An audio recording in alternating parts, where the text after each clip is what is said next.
Started there.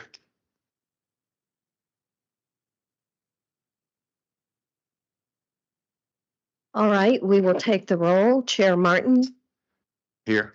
Vice Chair Hamilton. Here. Secretary Witten. Here. Regent Cox. Here. Regent Finan. Here. Regent Girdler. Regent Green. Here. Regent Herdink. Here. Regent Hodges. Here. Regent Jackson. Here. Regent Martin. Here. Regent McGraw. Here. Regent Rabinowitz. Regent Stevens. All right, we have 2 members not present. We do have a quorum. We may proceed. Okay. I would like to call to order the Kentucky Community and Technical College System Board of Regents meeting. We are at the KCTCS System Office in Versailles, Kentucky. The time is 9:07. Thank you again to Dr. Ferguson and his staff for a wonderful holiday dinner last evening. We really enjoyed Gibson's. It was great food, great time, great camaraderie. So really appreciate it. The press was notified of this meeting on December 1, 2023. I would like to ask Ms. Duncan, you've already called the roll. All board members except for James Lee and Kelly Rabinowitz is here. And Karen is here via Teams, right?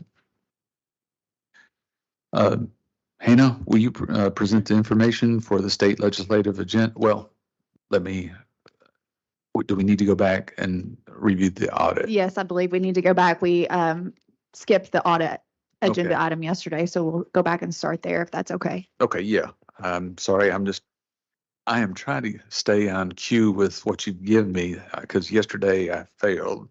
So today I was trying to get back in line. So, let's talk about the audit. Who's giving that presentation? Buddy?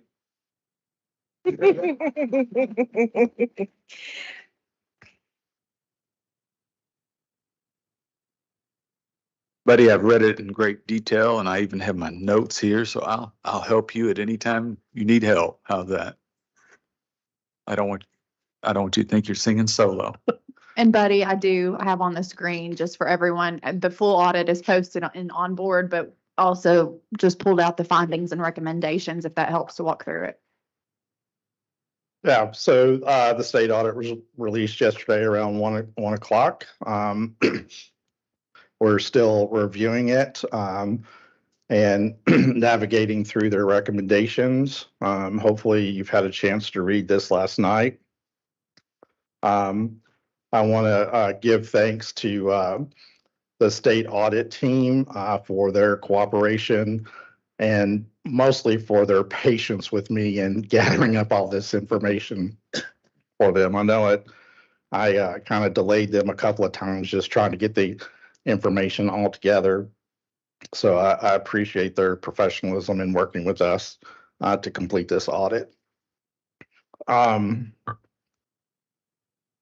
Honestly, I don't even know where to start. I mean, they've made some recommendations. Some of them we were already aware of, and we were working towards correcting those. But once we actually engaged the state auditors, we stopped any processes. So we didn't duplicate any effort or go in a direction of a recommendation that they were not going to provide us. In addition, in reading the audit, you can tell that there were a couple of things that we had already put into place to help, alleviate some of the concerns that the board had moving forward.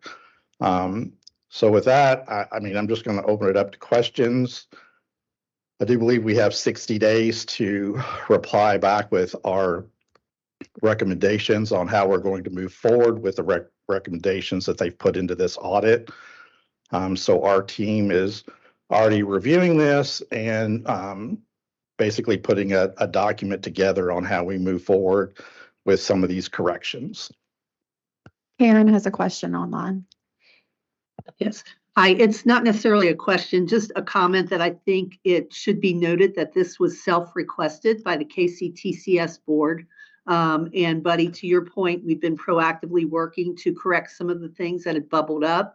but the audit was self-requested from this board. And I think that's a very important distinction. Thank you. So as we move forward and we review these recommendations and put a document together to make our corrections, we will keep the board informed of our progress and how we're moving forward with these recommendations. So Betty, it does look like one of the main recommendations is to provide a forensic audit, right? Yeah. That is correct. And I do believe Honorable Pam Duncan is already in the process of getting that together. That is correct. We have to determine, we previously had a very limited forensic audit when we were doing the review of administrative services upon the departure of the previous administration. So we could potentially save time and effort by going with that firm again, because their main concentration was the OPEB trust. So we may do that, or we may look into different avenues to determine which way we would go. But I will keep the board informed at all junctures. Okay. I have a question. Obviously, a public document's already been picked up some places.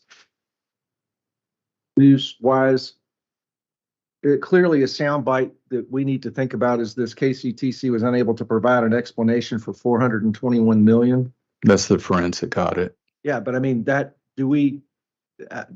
bothers me from the standpoint of, do we need to have some messaging preliminarily around that before an audit? I mean, I would not want someone coming to me and saying, what do you, I saw the headline that you all were unable to provide an explanation. I'm bothered by the phrase "provide an explanation." Can you give us some idea how that comment came to be? So, and again, Betty and I talked about this. We will probably be going back and forth and discussing this, because Betty has been extremely instrumental in the financial part of it. I more so on the process side. So I will tell you that this actually fits into our Huron study, in that we have talked about in the Huron study that one of our major opportunities is to create a better data management and data strategy. So basically, the state auditors had to do was to piece together through historical documents, interviews with people, where money might have gone, because some documents simply said Saks transfer, with no explanation or other narrative to say what that means, where exactly the transfers went, how they were spent, did they come back, what happened. So beginning with that $421 million, the lack of documentation is what they found to be extremely troubling. I want to note that journal was done in 2003, 20 years ago. Yeah. So it was a challenge, and I was not able to find any backup documentation on the purpose of that journal, except the description that was listed in the audit that was on the journal of the reason why the journal was entered. That was it. So, I guess I'm troubled by the kind of the intonation and insinuation of the way that it's worded. Right. And if, before we get into this, we need Right. to formulate a message point or something to a constituency that says that's.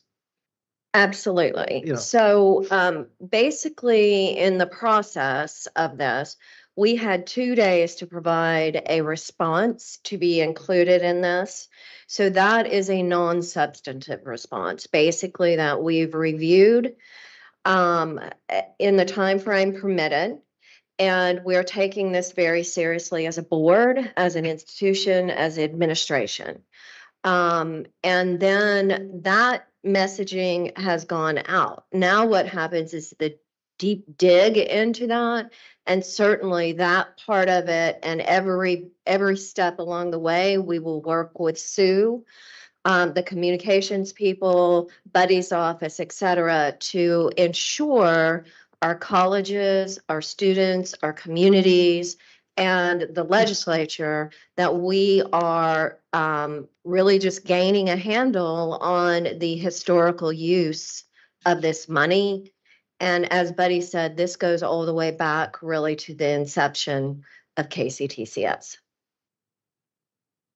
So this one just happens to be up here, so I want to ask this question. So finding 3, I think this is the one, of course, that, kind of concerned us initially, that was our reason for saying, please audit us. So I'm curious because, we're talking about the years from 2018 to 2023, and we're talking about a reconciliation process that I thought, as an employee at KCTCS, it was always my understanding that this was already being done, that there was a procedure in place for reconciliation of chargebacks. So I guess maybe I'd like to know, just as a clarifying point, what is the current process and how do we make this process better? Because clearly it needs to be. So on finding number 3, you mentioned chargebacks. This is in regards to fund balances. Okay, sorry. Sorry. Yeah. So. Or both, or all. Okay. All of the above. So with what we call the system-wide contracts and the recharges that we pull back from the colleges, if you'll remember at our June board meeting, when we presented the budget, we did implement a new process, and we've got that documented. It's the first year, so we're trial and error here, but for FY24, the fiscal year that we're in, we actually changed our recharge process to go back and look at the actuals that were actually spent here at the system office from FY22. That was the last fiscal year that was approved and financially audited by our external auditors. So for FY24, we only charged the colleges based on the actual charges that were spent in FY22. This actually gave the colleges back a little bit over $15 million in their budgets for FY24. Now, will this work going forward? We don't know. This is the first year we've tried it. We are currently working with a task force with our business officers to come up with some better solutions and move forward. Also, in this recommendation, the state auditor recommended that we might look at the Virginia Community College system. They're kind of set up exactly like us with the recharges as well. But they make those adjustments every quarter. So that's a possibility moving forward. But we did make a change based on the recommendation from the colleges, what we've heard from the colleges, what we heard from the board. We made a quick change. It was fast, and that was the best that we could do at the time. So what we've done right now might not work in the future, but we will be looking at the Virginia Community College system to see how they're doing that on a quarterly basis. And they're only recharging based on the actuals of the current year. So that might help us moving forward. That's an option that we're going to look at as well based on the recommendation in here. And I'm all for moving forward, but do we know where we can now pinpoint exactly where it all went wrong? I mean, were we not reconciling as colleges back to the system office, and whose responsibility would that have been?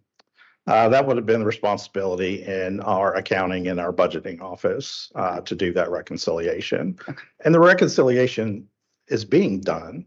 It's just we never returned those funds back to the colleges. We basically kept them here as a fund balance moving forward. Okay, gotcha. Thank you. I mean, the reconciliations are always being done. It's just the next step. Should we have, returned some of that money? Yes. Maybe no. I mean, it's all how you look at it, but the reconciliations are being done.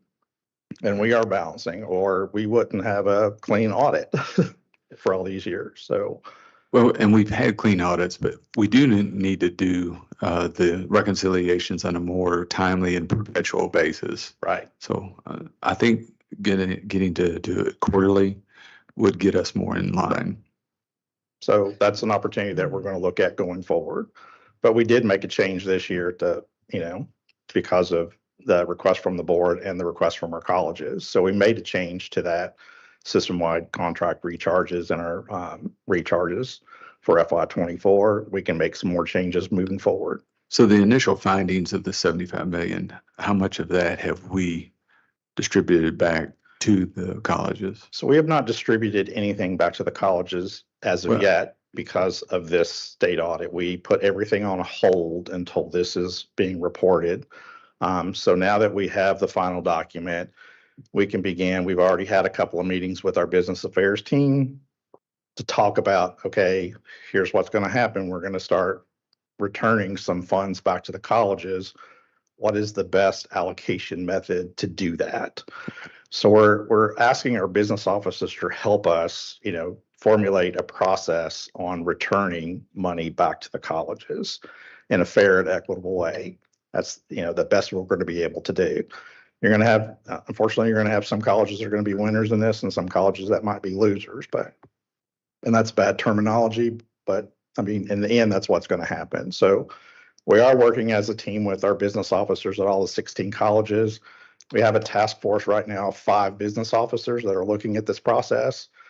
So hopefully, once the financial audit is completed and we have all the final numbers that are public, then we're going to take those numbers and make the decision to allocate these funds back out to the colleges in an appropriate manner.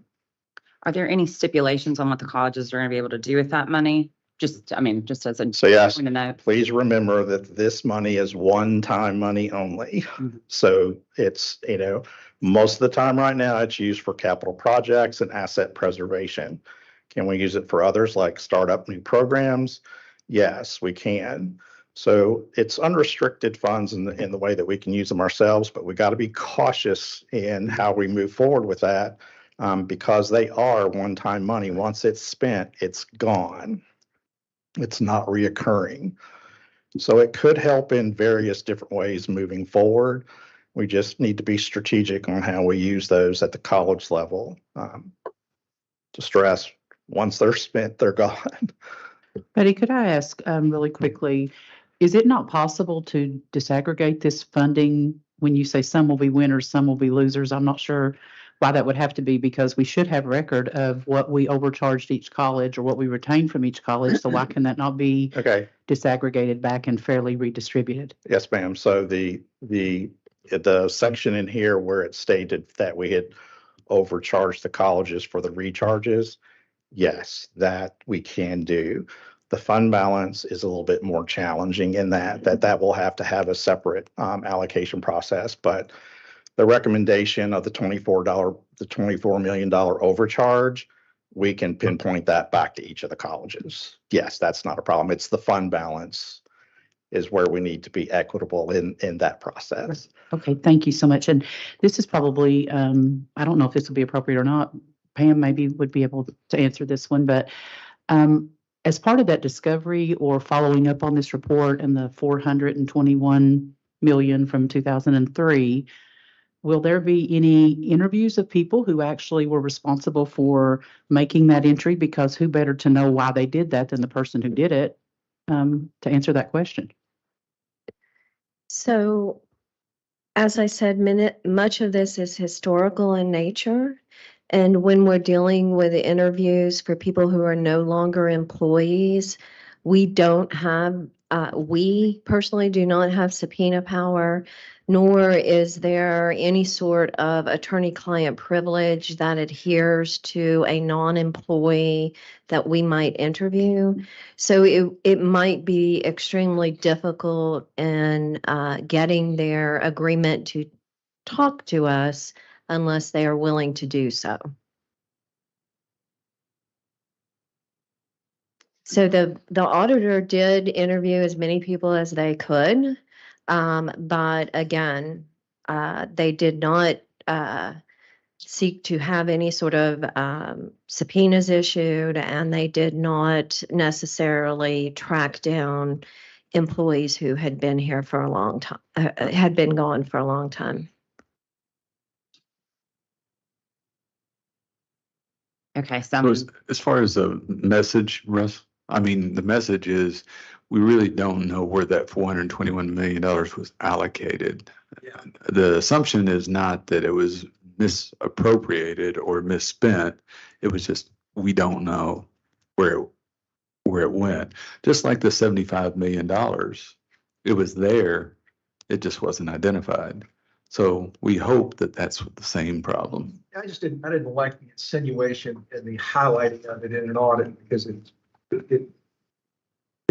begs a question that's not real. Or Yeah. at least it sounds like. Well, we had 20-some million, 11 million. It's just the fact that it was 421 million makes your ears perk. But in the same token, that was 20 years ago when they first started. So they probably did some kind of an accounting adjustment to put the money on the books. We just don't know. So I can tell you, I can give everybody a copy of that journal, and it shows where the money was moved from and where it was moved to. We have that documentation. We have exactly every line on that journal of where the money came from and where it was moved to. I just could not explain why the journal was done. I didn't have any backup documentation. All I had was the sentence in quotes in here as the journal line description. So we do have the physical journal lines and where the money came from and where it went. Just don't know why it was completed. I'm sorry, buddy. And who made the journal that you're talking about? If we don't have the data before, who made the journal and based on what information? We do have who entered the journal and who approved the journal, but those individuals are no longer with KCTCS. And Buddy, can you state that what that journal line was, just so we're all on the same page? The description on the journal says to record Sachs on top monies entries for June 02.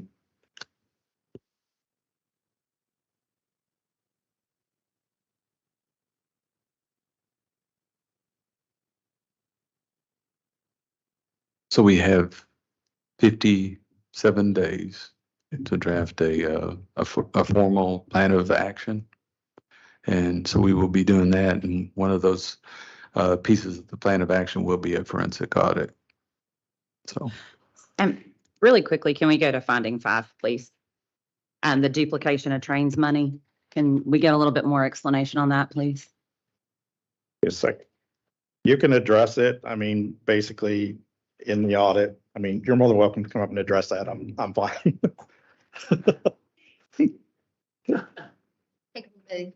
Here. So that was an accounting error. That was a very complex project with a brand new employee at Big Sandy, and it was one of the most complex projects we had ever seen in terms of consumables. But as a result of the audit finding that error, we immediately implemented a new process for any project that has consumables to show reimbursement. The thing that I was hoping to have the opportunity to address is actually what I think is the bigger concern here, and that's the employer feedback. And this is what I was trying to set the stage for with you all yesterday. There was a survey in place when I started at KCTCS. It had about somewhere between an 18 to 20% completion rate. It was 5 questions. Those questions included things like, how satisfied were you with your customer service? And rating 1 to 4, excellent, to not at all. And it went out via email. That is not relationship management. If we're trying to position ourselves as an extension of the learning and development divisions for the companies that we are partnered with, again, true partners, sending them a survey with 5 questions, rank us 1 to 4, is not the way forward to manage those relationships. And so, unfortunately, this again was an attention to detail error, and I take full responsibility for it. We train our new staff and do refresher trainings for everyone within Workforce Solutions based on our policies document. Our policies document had removed that survey element to our guidelines, but we failed to update it in the guidelines document, which is what was submitted to the auditors. So that's an honest mistake, but we have not been collecting feedback in that way. Instead, what the colleges do to collect feedback is they are following up with these companies. As soon as training's done, Many of them, as you can see from our return customer rate, they're already working on the next project. If there is critical feedback, it's up to those relationship managers to embed that into the way they develop the proposal for the next training project. And of course, if there is a high level issue with that relationship, that's very much something that is solved at the college level. They do not need system office to step in and manage their relationships in any way, because the relationship is really between that project manager, that liaison, that point person at the college, and the company lead. And to have someone at system office try to step in and manage that relationship in some capacity has potential to damage the relationship. So what I've been sharing with you all for the past 3 years in terms of how do we know companies are satisfied, it's the number of return clients that we're getting every single year. They would not be coming back to us if they weren't satisfied. And we think that that is the way forward to measure our progress. Now, I'm all ears if the board wants to discuss potentially at the next meeting other mechanisms to gauge that progress. But I am very hesitant to ask employers to assess the skills gained from these types of programs, because as I mentioned yesterday, these are not a Jesse and Buddy sign up for a course and we're going to earn a very specific certificate. Sometimes they are, such as nurse aid, but most often they're not, right? Most often it's a manufacturing company and they're getting new robots. And to keep your job, and in order to be successful, you need to learn how to use the new robot. So you're either learning how to use it correctly or not, and the company's going to share that feedback directly with the college, and they're likely going to sign up for another project, as they most often do. But the idea of then asking that company to assess each individual, they would need our assistance with creating that assessment. That's more money that they have to spend that many of our small and medium-sized businesses don't have. And then the idea of asking them to disseminate a survey to all of their employees, or to ask them, hey, are the wages going up? That's HR data that they have to track. It's additional burden on companies that are already really stretched for time and resources. So we feel like we do not want to reinstate that survey measure. And again, it was an error that it was not stricken from the guidelines, but it was stricken from the procedures. And anyone who had been trained since late 2020 was trained from the procedural guidelines. So then, Jesse, how are we going to address 1 and 2? Which are the internal controls are in place for supporting documentation. And then secondly, to ensure surveys are returned, KCTCS can make this a requirement of the program. So I think we need to push back on surveys being a requirement. Again, I think if we want to ask the colleges to have a follow-up conversation and document that conversation in Salesforce, that's fine. And we can figure out a way to extract data from those qualitative responses. But to ask companies to participate in a survey, I think is bad customer service. And a 5-question survey, which is what it was before, is not the way to measure whether or not we're successful on the projects. So I feel very strongly that we have to push back against that recommendation and demonstrate what we're doing right now and the way the client relationship management works with these programs. And I also feel that there's, again, a misunderstanding of what trains is. This is lifelong learning, not necessarily one person going through to complete a very specific credential. As far as the first piece, like I said, we already have a new process in place where if a project has a certain level of consumables, additional documentation, backup documentation is required. And we will also have a second check and balance process. We have one staff that manages those projects right now. We'll have a second staff who is also reviewing anything with consumables. And that recommendation was already made clear to the auditors. So I think from reading this, they felt like that had been addressed. It was immediately addressed as soon as we recognized the error. And the second piece, the survey piece, I think we really need to do a better job helping them understand how we're gauging the relationships with these companies. Gotcha. Thank you. Thank you. So how are we going to gauge our relationship? Because I think that is very, very important for our community partners to know that they are being fully engaged and being listened to. Because I think we've lost a lot of confidence with our community partners by not listening to their needs and concerns. How do we? That's a really big question, and that's the employer engagement strategy that may come up in one of the next topics with the CPE report. A piece of that is the asset map. The piece that we do not have to worry about in terms of those relationships is workforce solutions and customized training, because they are coming back to us year after year, every 6 months. Some companies are doing projects every 6 months. They would not be coming back to us if they didn't feel that we were meeting their needs in terms of immediate training and customized training. However, you're correct that we don't have a mechanism to gauge our responsiveness or the depth of partnership with partnerships outside of Workforce Solutions or outside of trains, to be honest. We may be doing direct pay customized training, and we're not necessarily capturing that in Salesforce. And so this year-long endeavor of building the data within our Salesforce system, of having aggregated everything that's going on within academic affairs, within career services, within the business offices, as well as the foundations, that is now all within our system. And that's that 30-point measure that I was talking about yesterday. So there's 30 different sort of partnership touch points that a company could be engaged in, but we're eventually going to take that to a scale, right? Because we know developing an apprenticeship, for example, is a lot deeper of a partnership than offering a job shadow or a field trip or something like that. And so once we have that scale solidified, what I think we need to do next, but this is something that we'll have to build out with the colleges, is to look at, okay, what is now the system-wide relationship management strategy? But that has to account for flexibility within the colleges, because SJR 98 mentions that system level strategy is important. The college staff are the relationship managers, and they have to be. So there has to be flexibility there, but we're laying the groundwork for that bigger, more comprehensive strategy. One of the things that we've sort of talked about but haven't really sunk our teeth into yet is, instead of just relying on labor market data, creating some type of consumer of talent survey for the companies that are hiring our students and who do have deep partnerships with us. But that's going to be a years-long scope of work to try to really flesh out what that strategy should look like. I feel very confident, though, that we have the groundwork for it with the asset map. Okay. Does that help? It does. It- We just, I It's know huge, it's, Chair I know Martin, it it's- really is. it's key for the colleges to have those relationships. We just need to make sure oversight that we're not missing something with the colleges. And I will say this is a huge question within the space of higher education. We've done a lot of research to say, are there other institutions that are out there doing this really well? Can we look at what their employer engagement strategies are? Quite candidly, most higher ed institutions do not have that type of solidified strategy. Even take a 4-year, you've got relationships that are happening in the business department, in the engineering department, working with the same company. They don't always know. It just always, it's not ever really been a North Star for education institutions to attempt to map those across divisions. But with the evolution in higher education, more and more institutions are recognizing we must do this. This is the next sort of pivotal step within our scope of work to understand if we're meeting those real-time labor market needs. And I see Scott coming to the mic. Please. You want to turn your mic on?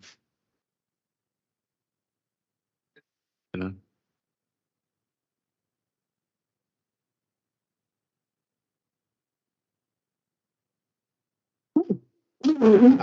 Now it's working. All right. So I do want to Chair Martin, I think while we do need to develop a much more comprehensive and collective strategy, but I do think that all the colleges are actually actively looking for feedback and getting feedback. Just a couple areas that I think can help give context to that. So all of our career technical programs have advisory committees, and those advisory committees all do send out surveys to those members, those employer members, to get feedback on how our graduates are doing. So that's collected on an annual basis and has been collected for quite some time. So we are collecting that. And I believe most workforce solutions, while not necessarily with trains for the reasons that Jesse described, because it becomes onerous on them, but almost every training, I'll say almost, I know for our group, but I think most workforce solutions do this. Jesse can speak to this as well. But typically our workforce solutions teams, once they go out and do a training, they do a survey to get back input on how that training went and how well that was, how did it work out for the company? Did it meet their needs? So we are getting feedback. We are establishing very strong relationships with those companies. And I'll just speak for us, but we probably have the best relationship with our employers that we've had in 10 or 15 years. So it's really, we've been able to really strengthen that under Jesse's leadership with our workforce solutions teams and even on our academic side. Does that help answer your question, Chair Martin? It does. I think we have to just keep reiterating to everybody that we are doing that. And whenever we do see that we're not attending to a community partner, we attend to them pretty quick. I think part of SJR 98 or whatever was a direct result. I know I heard a legislator talk about nursing, Yes, across the board, not Correct. just for KCTCS, but across Correct. the state. We missed it. Yeah. We still have a shortage of nurses. correct, And why? correct. Yeah. So, So, I think and again, I don't want to, there are gaps to be met across the board. Nobody's perfect. We're not perfect. Oh, And yeah. so we always need to seek that input for improvement. But I fully agree with you. I think that's what Jesse's describing. Collectively, we can have a much more coordinated effort so that we ensure that we not only get that feedback, but we respond to it as quickly as possible. And so. thank you. Thank you so much, Dr. Williams. And again, I think this goes back to really better understanding what's a college responsibility and what's a system responsibility. You are right that we have to tell the story better. And I would be remiss not to mention the annual report. That's something that we had not been doing in the past. And when Hannah goes to Frankfurt during session, she's bringing that to every single meeting that she goes to. It's a key talking point for us. We are getting that out in the community so that impact is more widely known. And that's a way to show, that is how the system can better support the colleges, but the colleges need to be the ones to manage those relationships because otherwise the relationship is at risk. I agree. And just one quick comment, and then I promise I'm done on the nursing shortage, because I saw you, Dr. Jackson, looked like you wanted to say something. I just want to level set again and again that it cannot just be, it's not KCTCS that cannot meet the nursing shortage because enrollment is down across the country. That's why I wanted to show that video to you all yesterday. It's part of just, I think, the response right now with young people, with people who are career changing and looking for that next opportunity. Nursing isn't the alluring family supporting career that it once was 20 years ago. It's the same with teaching. People are really recognizing just how hard that career is. And the rigor of those programs is extremely intense. And I think we take that for granted sometimes and think, oh, those who aren't going to med school can just default into nursing school. It's an extremely challenging program. It's one that I know I could not successfully pass because I don't have the competencies. So I just want to level set there. Our nursing programs are doing a tremendous job in contributing to the number of credentials that we have. Yes, we have room for improvement, but I think we're moving in the right direction. And VP Shook, Regent Finan has her hand up. Yes, Of thank course. you, Pam. Because the recommendation is very specific to conducting a survey, I would recommend that we not push back, that it become part of a comprehensive outreach as you describe. But I would not dismiss this very specific recommendation because I don't think it will necessarily be hard to accomplish. It is something we can say that we have complied with. And I think, Jesse, you can integrate that into a larger, more comprehensive strategy. But to dismiss it or push back on it, I do not think is something that we should be doing at this point. I think it is very plainly written as a recommendation. And I think we've got bigger fish to fry, if you will, on some of these other issues. And the more time we spend on things that we can actually accomplish detracts from the larger issues at hand. So just my recommendation from an implementation standpoint. I think that's great feedback. Thank you, Regent Fine. And we can absolutely do that. We're actually convening all of our project managers in March. And what I think we can do is create a follow-up survey that they would verbally have in a conversation with these employers once the project is complete, and then document that within Salesforce. I'll immediately start working with my data manager to figure out how we would aggregate that qualitative information into a report. And I think we can tackle it in that way and still maintain the sense of interpersonal relationship that comes with follow-up. So it's not just a generic emailed survey. Yeah, And- perfect. Thank you. And I would like to kind of add to what Regent Finan is saying and VP Shook, and before that, Acting VP Combs, that all of this truly goes back to policy and procedure. And we continue to let our policies and procedures languish. It cannot be the job of one particular area to make sure that their policies are up to date. The subject matter experts have to give input and be willing then to come together and share for review of those. And they have to go on an annual to every 2-year review process for all of our policies and procedures. And I think Huron has pointed that out. We've known it in our heart of hearts and in our minds for quite some time. And I think that the very thing that we're talking about with having a journal line, or I'm sorry, buddy, if I misspeak, having the transfer documented, but not having the narrative that goes along with it is a clear failure of policy and procedure, and then the application of that policy and procedure.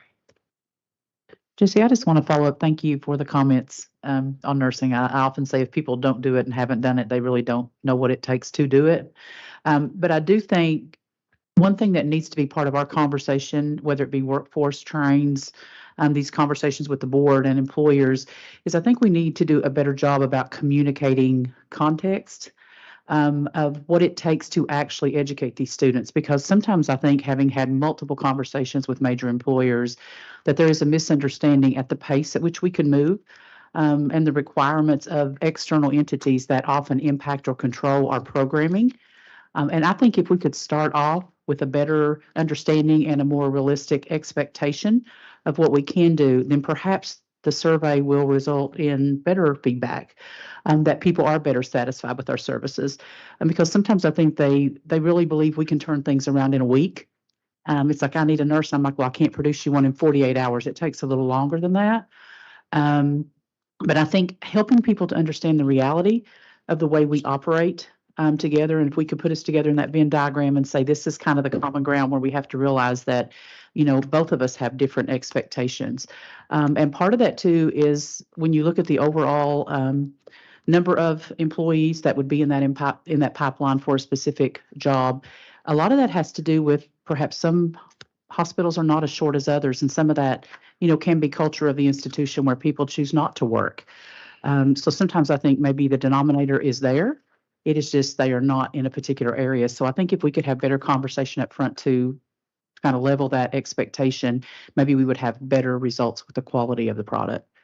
Thank you so much. It's a wonderful suggestion. It's actually a bullet point. I have a running list of things that could weave into a more comprehensive employer engagement strategy, something that I plan to talk with Dr. Quarles about at the start of the year. But that, Dr. Jackson, is one of the key elements. It's because Workforce Solutions are highly trained in serving as liaisons to business and industry, but not everybody is. And so having some of those, what are sometimes difficult, critical conversations, having system-wide PD for anyone who does have some external facing engagements with companies to help train them up on how to have some of those difficult and sensitive conversations is, I think, a pillar of what must happen.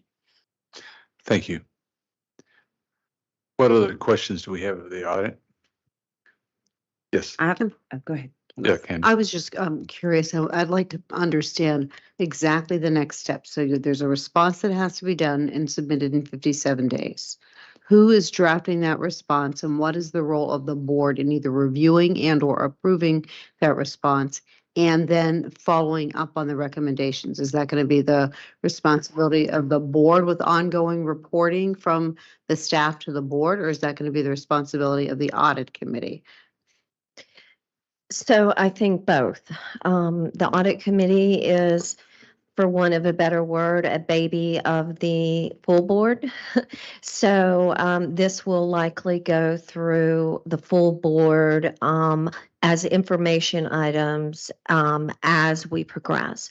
So what will happen is when Dr. Quarles arrives, we will sit down with him and begin to talk about the response and the steps that need to be taken to not just have the response be a paper response. So what physically, administratively needs to happen, and how do we reflect that in the response to the auditors? Then Dr. Quarles, as president of KCTCS, will bring to the board either first to the audit committee and then to the board, but most likely through the full board, what is happening each step of the way until we finally respond that we have acted on all recommendations. This is what we have been doing, and we feel that we have accounted for all of the less than stellar findings in the audit report. Great, thank you. Excuse me, Pam, just to clarify, I just Yes. would like to know when you say that we sit with Dr. Quarles, who is with? So his staff members, his direct reports, so that would be Buddy Combs, and then the also the CFO, who comes as a full-time chief financial officer. That would be me. That would be Hannah, his chief of staff. So anyone who is involved in having VP Shook on the train side, in needing to develop policies and procedures and to respond that we have done X, Y, Z in to correct whatever is found in the audit. So it would be staff taking it to the president reviewing, tweaking, whatever needs to be done, and then the president brings it to the board. Thank you. Brianna. Yeah, this is just point of clarification or information for me. So I asked the Honorable Pam Duncan, and she said, nope, that's a Buddy question. So, so on figure 2, this is page 11 on the printed document that we got yesterday. It's talking about, it's the chart, right, with the general fund, non-recurring expenses, unrelated business income, and then VLI. So the virtual learning initiative, which this harkens back to long, long ago. So I noticed that there's still money in that for some of the colleges. I mean, there are 6 that have nothing. They have 0. So can you kind of give clarification to the board on that, what that is? Yeah, the virtual learning initiative, that was an initiation. We call it, more people are understanding it as learn on demand. And there were only 6 colleges that participated in that program. And at the time that was created, we set up a special fund code so we could track the expenditures and the revenue that was being generated out of that learn on demand process. That learn on demand process was basically sunsetted, and we moved everything to what we call learn by term now. So there are still some transactions that are occurring in that process, and that's why you'll see this on here. So yes, so I guess that's my question. Why are there still transactions occurring in VLI? There's some instances where we've had to go back 4 years ago and fix a student's account, and they were in a VLI for whatever reason. And so financial transactions are still occurring. That's part of why you're seeing this transaction. So a student's record was incorrect. They appealed it. They won the appeal. So we had to go back and fix their record. So when that happens, those financial transactions that were posted in that account still go into that account.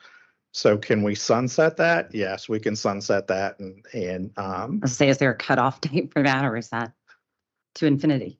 That's the challenge with KCTCS. We can go back to 2000 and make an adjustment to a student account, and those financial transactions that happened in 2000 would be reflected in the current year. So, but a student's not allowed to appeal 10 years later, right? I mean, bad ideally. example on my part. So, but yes. No, I see what you're saying. Gotcha. So yes, we can look at physically sunsetting that account and making all those adjustments to move those back into basically our general fund 01 account. Gotcha. Thank you. But that's what that was for. It was the former learn on demand. We actually recorded all of our tuition revenue and our expenditures in that account to keep track of of what we were doing there. Okay. Thank you. Yes, Joe. So, buddy, when I was reading this, what is the difference, or what's the disagreement between cash and non-cash liabilities? Page 9, towards the bottom. I didn't know what that meant. Accounting wise, I don't know what that means, so I thought you could maybe explain. So I will admit I am not a CPA, so I will try to do the best to explain what the disagreement here is that we're basically one institution, KCTCS. However, we have 16 colleges and we report on our general ledger 16 different college business units, plus we have a business unit here. Well, we actually have 6 business units here at the system office. Our students can take classes, and this is the best example I can give you. Our students can take classes anywhere, and our students can go into any cash office and make a payment. So this is just a simple example that I can try to do verbally. I'm more of a visual person. But a student enrolls at Bluegrass, and so we assess them $100 in tuition. Bad example, but simple $100. So on our ledger, we record a debit to the student receivable account for $100, and then we credit our revenue account for $100, all under Bluegrass because that's where the student and the class is being held. That student, however, could go to Jefferson's cashiering office and hand them $100 worth of cash at the cashiering office. Well, that cash is at Jefferson. So when we cashier that receipt at the end of the day, when the journal is created to bring that over to the general ledger, we're going to debit Jefferson's cash account because that's where the cash is. The receivable is held at Bluegrass. So the credit side of that is a reduction of credit to the receivable account. In our process, that journal will not post because it's not balanced by business unit. So in our system, when the journal is entered into the ledger and we run the edit and budget check on it, it will automatically create those offset accounts. And that's the account, basically 10,001. So basically what it does is it puts in 2 extra journal lines. So it balances out the debit and the credit for Jefferson and the debit and credit for Bluegrass, and the journal will post. So that's the discrepancy, and we're working with our accounting office, we're working with the external auditors, internal auditors, and now we'll be working with the forensic audit to see if there's a better way to manage that process. Thank you. Any other questions?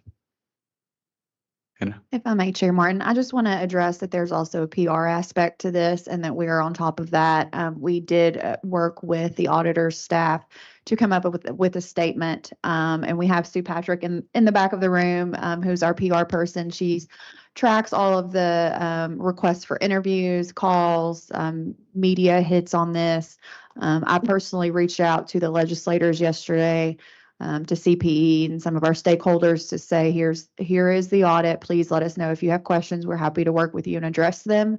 And so we are continuing to, of course, go through the audit ourselves, as Pam mentioned, and that we will come out with talking points to share with the board if you're questioned about it. But please know that you can, that you should direct questions if you do receive them to Chair Martin or General Counsel Duncan, so that we may know of those and handle them appropriately.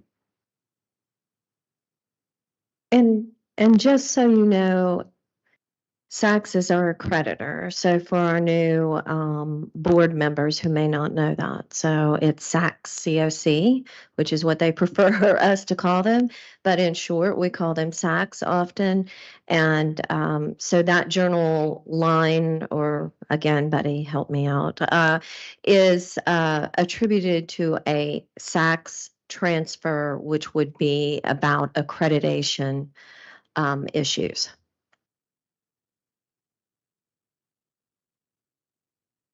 Okay. We ready to move on? Appreciate your time and guidance in this matter. Thanks. Thank you, buddy. Appreciate you. Appreciate the hard work that you and Pam and the rest of the staff has done. So on to our next item, state legislative agenda. Hannah? Get the documents pulled up. Just 1 second, sorry.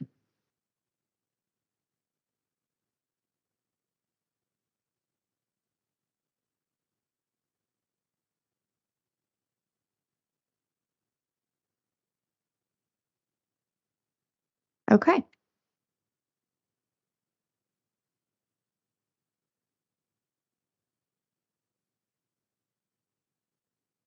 Thank you. I'll try to do this and look at the screen at the same time. Thanks, Keith.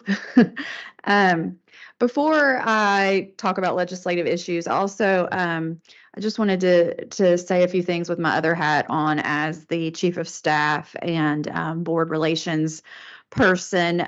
First, I want to thank you all for the work you've done this year. It's been a difficult year on many fronts, and especially with the information we just shared. But I do have hope that there is finally light at the end of this tunnel, and a lot of that has come with Dr. Quarles, who of course could not be here today. But it's in huge part reflective of the efforts that this board has put in. So thank you very much for that. Also, I recently, as part of a restructuring here at the system office, took over marketing temporarily. Of course, we are in the process of hiring a new VP who will be in charge of communications and strategy. But for the time being, I am overseeing marketing here at the system office. And as part of that, I've urged our marketing staff to really focus on some of these stories that we talked about. I think Regent Girdler mentioned just yesterday the importance of telling our story. I hear that over and over, especially in Frankfurt, how critical those stories are. And so just 2 items to mention. Yesterday, we interviewed our wonderful student regents and had them tell their story so that we can share that on our platforms and as needed. We also just this week shared across the state stories about all of our college food banks and how important those are to our students around the holidays especially. And I'm very happy to say that that picked up many, many hits. And I think even there was a reach out from the Cincinnati media outlets to pick that up and requests for interviews about that. And then serendipity, I can never say that word, but serendipitously, you know what I'm trying to say. Dr. Quarles reached out to me this week. Of course, he's in the United Kingdom right now doing some other work, but he wanted me to share that he actually has secured a very, very large donation for our college food banks. It's not, the ink is not dry yet on the agreement, so I can't share any of the details, but he wanted to relay that message to the board. So even though he's still in his other job, he's working very hard for us, and I think that donation will be very well received for our colleges. So, and you know, I think that growing up in my career around politicians and lawyers, I'm a little bit jaded and a little bit suspicious of what people say about other people, but I can already see that the rumor I heard is very true, that the man never stops working and is on 24/7. And as part of that, he's also already secured an invitation for all of us at the inauguration next week on Tuesday. So all of our 16 college presidents will be attending the inauguration of Governor Beshear. We already have several legislators sitting with us at the Kentucky Chamber Day dinner table on February 8th. I'll be extending an invitation to you as regents if you want to join us that evening, so be looking for that. And I think that's it. And now I will go over this document. We did look at this document briefly in September. I just want to bring it back to your attention and see if there's anything that you as regents want to talk about for anticipated issues in 2024. Of course, the Senate Joint Resolution Report is going to take up a lot of our time legislatively and the recommendations that may come from it. It's a budget year, so that's also going to take up a lot of our time and the legislators' time. You approved in September, the biennial budget request that we'll be making, again, that has to go through this board and CPE. It will be asking for a addition to the performance funding fund, as well as a 9% and 12% increase to our base budget in 24, 25, and 25, 26. And then on top of all of the budget and the Senate Joint Resolution Report, of course, there will be bills that address things like guns, DEI. We know that that is going to be a big issue in the session. It is still possible that they will address tenure. And then, of course, we will have the scholarships. And I think I shared this before, but oh, I'm sorry. Question. Can we go back to dual credit for a second? Yes. I just yes. have a question, clarifying question. The language, we're talking about the cleanup of the language. Mhm. And I'm just kind of curious because this is not the first I've seen it, but removing the requirement to return 50% of the funds for unsuccessful completion. Can you talk about that a little bit? Sure. And Chancellor Wagner or Vice President Combs may be able to help out more. But it's my understanding that this is the only scholarship that if a student is unsuccessful in their course, their dual credit course, we actually have to return those dual credit funds back to that student. No other scholarship requires this, and it takes a lot of administrative effort on our part to do that. So that's interesting. It's just interesting to me as a point of note, because I know a lot of our local partners, like our school boards, who do like cough up the money to, put these kids in dual credit classes. If the student does not have an A, B, or C, they make the student pay it back. So it's interesting.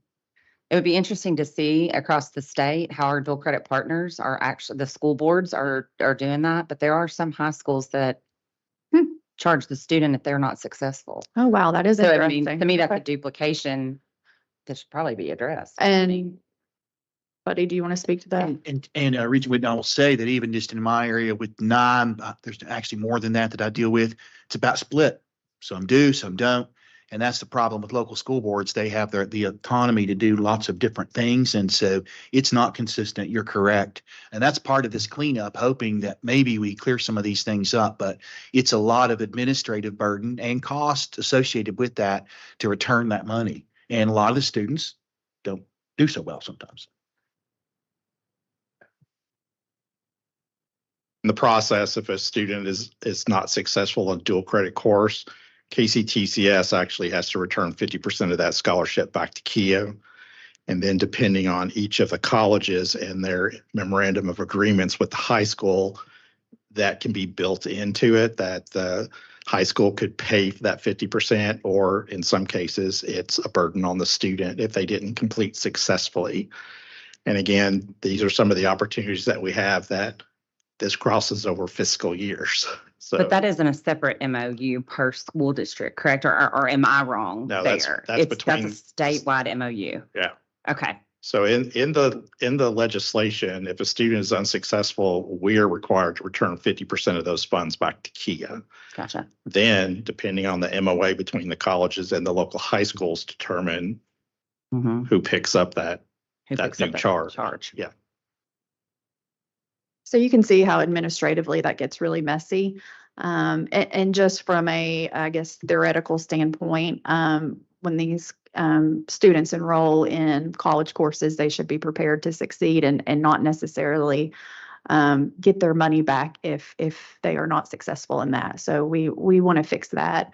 Also, the dual credit rate is currently in the budget bill. And so every 2 years it's subject to change. I know there's a lot of requests to have that statutorily written so that it's in statute and gives us a little bit more predictability. I have talked with the House A&R chair, and I don't think he's going to be willing to do that this year for several reasons. But we will continue to push for that because I know that that's something that the colleges really want, to have that predictability of that 50% rate. And I have a follow-up question, and Dr. Ferguson may be the one to answer this, but when we're talking about that, right, we're talking about, it's just not a sustainable model for us to continue to take 50% for educating these students who, in some instances at our colleges, are over half of our enrollment. that puts all of us in jeopardy. So, word on the street, right, between some faculty, Patsy, I don't know if you've heard this or not, but I've heard that some of the 16 colleges are actually capping the enrollment of dual credit students because they just know that they fiscally cannot sustain that. So is there truth to that? I'm not necessarily aware of that. I will say that there have been instances, perhaps when I actually returned to Ashland 5 years ago, it had been an administrative decision not to do dual enrollment in the area technology centers, which you can imagine that eliminates a lot of it. I immediately changed that decision and we exploded in dual enrollment. What I've seen across the system, and we have other presidents here comment on it, that most of them are growing exponentially and increasing that amount. It is true that at the 50% mark, it's been deemed that is most likely our break even point. But there are instances, depending on if the local faculty that are at the high schools, the area technology centers, meet SAC-COC credentials, then your costs can go down. I mean, we pay them, but still the cost can go down versus if you have to send a faculty member from your main campus to go out there, then the costs are extrapolated with that. So it's pretty complex and it varies different. But if any of the presidents want to comment, but most of them, I would say, are growing in dual and credit enrollment. If you had realized, dual credit is actually 1/3 of our enrollment. It does now. It's not very popular when I speak to these things with legislators. It complicates things because those students who used to come to us pick up those first couple of years. Remember, 50% of our students transfer, and then we would see them go on. Well, now they don't. And a lot of them pick up that dual credit with us and they immediately go to one of the regional universities. We never see them darken our doors, even though they picked up 15, 20, 30 hours. Dr. Ferguson summed it up accurately. I'm not aware of any school that's actually going in and saying we're putting a cap on how many you put in. I know we're not doing that OCTC. It's grown exponentially. And we've been doing it for 20 plus years. So it continues to grow. I do think, though, that sometimes an institution is limited because they just don't have the qualified instructors or the means to do that. So, but that's really up to that high school, that institution. So I'm not aware of any college, if anyone of the presidents want to speak to that are saying we're going to cap it at X. Well, but at some point, does that become a conversation that we have to then enter into with legislators to say, we can't do this. I mean, we just can't sustain it. So absolutely. I guess that's the other larger question at hand as we're looking into the future. No, I would say you are accurate in that statement. I do think it's over time is something that has to be evaluated because different, it's almost every state's doing it, but it's funded differently in each state. And most states it's funded on FTE basis, which means they're getting full funding. There are states such as Alabama, where I was previously, and your college was allotted a certain amount of money for their credit. Anything beyond that, it was the full tuition rate. And then beyond that, the students just had to pay or the school districts had to pay. But we have to be very careful here in how we deal with our legislators, because I've had some in the past threaten me, talk about states where you get nothing for dual credit. Okay, you're going to do it for free. And there are states where they're doing dual credit for nothing, for free.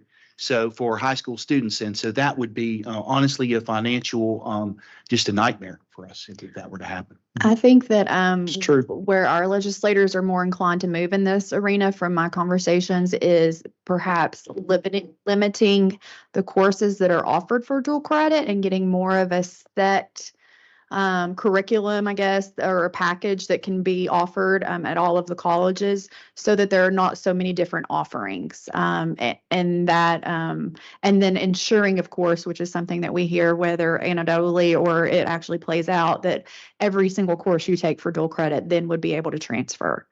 So I think that's where they're seem to be heading in this direction. And Hannah, that did happen previously. Some of you may remember this. I was quite heavily involved in that work. I was in the chancellor's office, and we took the list and working with the Council for Post-Secondary Education, we narrowed it down because we did have colleges, and it was the high schools asking for a walking course. Should we be doing a 4-credit? That was an example, and those things don't necessarily exist anymore, or they shouldn't. So, but CP is also shared with me. They're interested in that as well, maybe limiting what we do. We've had a lot of questions around, I don't want to go too far, a lot of questions from some legislators about a course that was related to serial killers. Hannah and I joke about it, but of course, you can imagine there is an appropriateness to a course about serial killers. Think from the sociology perspective, from criminal justice programs. So, but should we be doing that, or is that something that we shouldn't be doing? So, I think that we probably will see a narrowing of that list. If you look at states like Kansas as one example, there might be only 10 or 15 courses that we do provide through dual credit, and that's it. So, we'll have to see where that goes.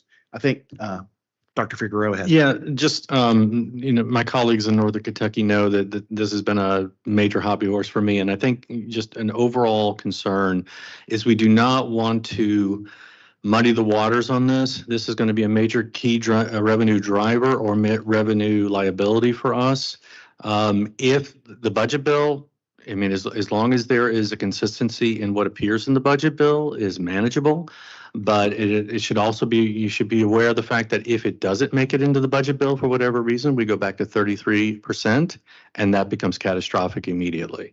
So I would say that while Chair Petrie has expressed, his thoughts about this, that does not mean that we should take our foot off the gas on this.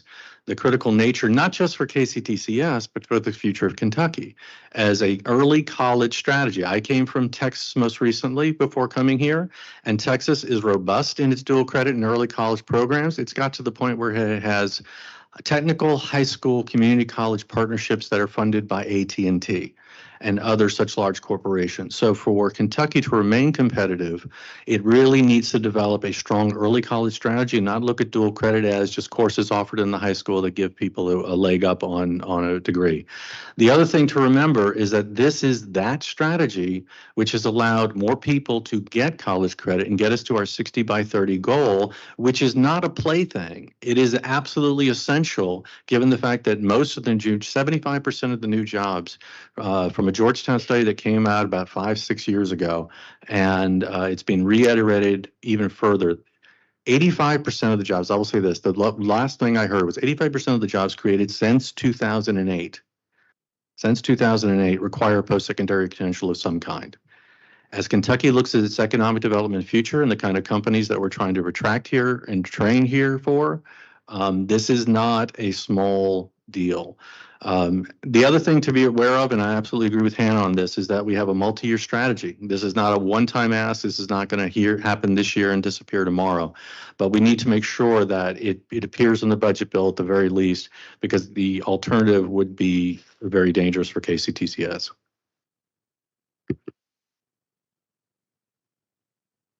Make up words. So I'm about to probably do that again. It's called a Counterintuitivity. neologism. Counterintuitivity to what you said just a second ago in this discussion around dual credit. So look, as an outsider, let me understand what we're saying here. As a state, we need to prepare more people faster. And that's a goal. I mean, that's things, even things that we conceivably are criticized around sometimes, to your point. I mean, I want to misstate that. That's, it's not easy. Yet we're talking about something, dual funding, that probably facilitates us getting more people trained faster than any one single strategy out there. I don't get this, because if that's the case, we need to do a much better job of tying funding. If we want to achieve this goal, this is one of the biggest ways that we can accomplish this. I'm just curious from your all's perspective, what am I missing here? So I think this is a great lead in. I don't want to take us away from the anticipated issues, but Keith, if you could pull up the big ask document. Dr. Quarles tasked us, being the cabinet and the PLT a few weeks ago, with coming up with our big ask for 2024. This would be outside of our operating and capital budget, which is always something that we go and lobby for, and outside of any stance that we take on bills. He wanted to say, coming into his presidency, what can I go over and lobby for on behalf of KCTCS that will make a difference? So we have been working on that. This is still in draft form. I can't promise you that the numbers you see are going to stay where they are, or this may not be tweaked a little bit, but we feel it is vital that the legislature put more money into the Work Ready Kentucky Scholarship. That is the scholarship that allows students to get up to 60 credit hours or a credential for free through KCTCS. Of course, some of the other universities will provide this, but we are far and large the number one provider of the Work Ready scholarship. So we are asking for $60 million to go into this for the future. We're also asking for a marketing campaign around this because when it was created several years ago, there was no marketing dollars associated with it. They put money in. And we know that every year our students apply for this scholarship and the money runs out and there's more need and demand for it than there is money. So we need two things. We need more money in the scholarship so that more students can take advantage of it. And we need to spread the word about this scholarship so that high school students and those adults who may not have a credential can take advantage of this and get into the workforce. So that is going to be our big ask. Again, the numbers are a little bit in flux. We have to see what there is appetite for, but we know that the legislature is going to be looking at the scholarship funds that are available to students in this session, particularly KEYS. They have not changed KEYS since its inception. We know that KEYS, while it is a feel-good kind of thing that you can earn, KEYS doesn't make a difference as to whether or not students go to college. What makes a difference is the Work Ready Kentucky Scholarship, where they can get every bit of it paid for and know that there's a job waiting for them at the end of that when they get out of college. So does scholarship and dual credit funding, are they synonymous? No, they are two different things. Dual credit is solely for high school students. Work Ready is for high school students who have graduated and are looking to come to KCTCS College, or for adults who do not have a credential. So dual credit is funded differently than Work Ready Kentucky Scholarship, but we think it's key to focus on Work Ready Kentucky Scholarship because we know that there are students who are graduating high school and just deciding not to go to college at all. Some of those monies can be used for specific courses related to those fields. Correct. For dual credit students. Correct. So there's more muddy overlap. water there. There's what? There's more muddy water there. So they can use some of those scholarship dollars if they say, for example, want to take a CIT 105 class because that's considered an industry, one of the ABCHTs. Right. Technical versus gen ed, Russ. Right. It's general education versus. Am I wrong? I'm just trying to learn here. I mean, if we had more money to provide dual credit, it's better for us. It's better for the students. We get more. We begin to have more people involved. And that could possibly happen, but just as a comment, I went to Jesse Shook about communicating because I really appreciate the comments of the presidents that this is important and it gets students supposedly into the pipeline to then move on into a community college. But what's happening is they're taking these reduced credit or reduced tuition type courses and then they're bypassing us to go to the university on many fronts. So I think, again, that communication and relationship and connectivity at the high school level to get those students kind of under our wing, not just taking our courses with a plan to go to the university as soon as they finish.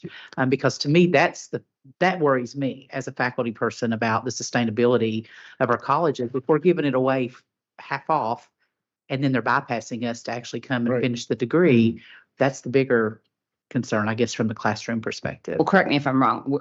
All of the big 8 plus us are giving it away half off. I mean, correct. Right. It's at They can't charge more than we charge. Exactly. It's It's a at the dual credit rate. KCTCS tuition rate. So I guess my biggest thing, and I would really like to see this because I don't know that I've seen any data around this. If we could get data that shows every kid that's taken dual credit with us, that wonderful 33% that we have system wide, I would like to see how many last year from that group. How many do we retain? Where are they going? I kind of see the breakdown. That data, matter of fact, at my college, I know what that is. It's actually an internal goal for us. Okay. Is how do we improve what we call it a conversion rate? Right. So if they've been a dual credit student, do they convert? Do they come to us? It is growing, but the number is relatively small. And that's not just in Kentucky, it's across the nation. Definitely. So across the nation, I mentioned being in Alabama, they all have some different strategies around dual credit, but the matriculation rate of those students to us versus going to, in my area, have a great relationship. We're at State University, but most of them, a lot of them end up going there. The other challenge, I've actually testified to this, the challenge with dual credit is dual credit was intended to do exactly what Dr. Williams talked about, is it's to give those students a leg up, and to Regent Cox's point, get them faster into, or credential or credit, to get them in the workforce, which is where we need them.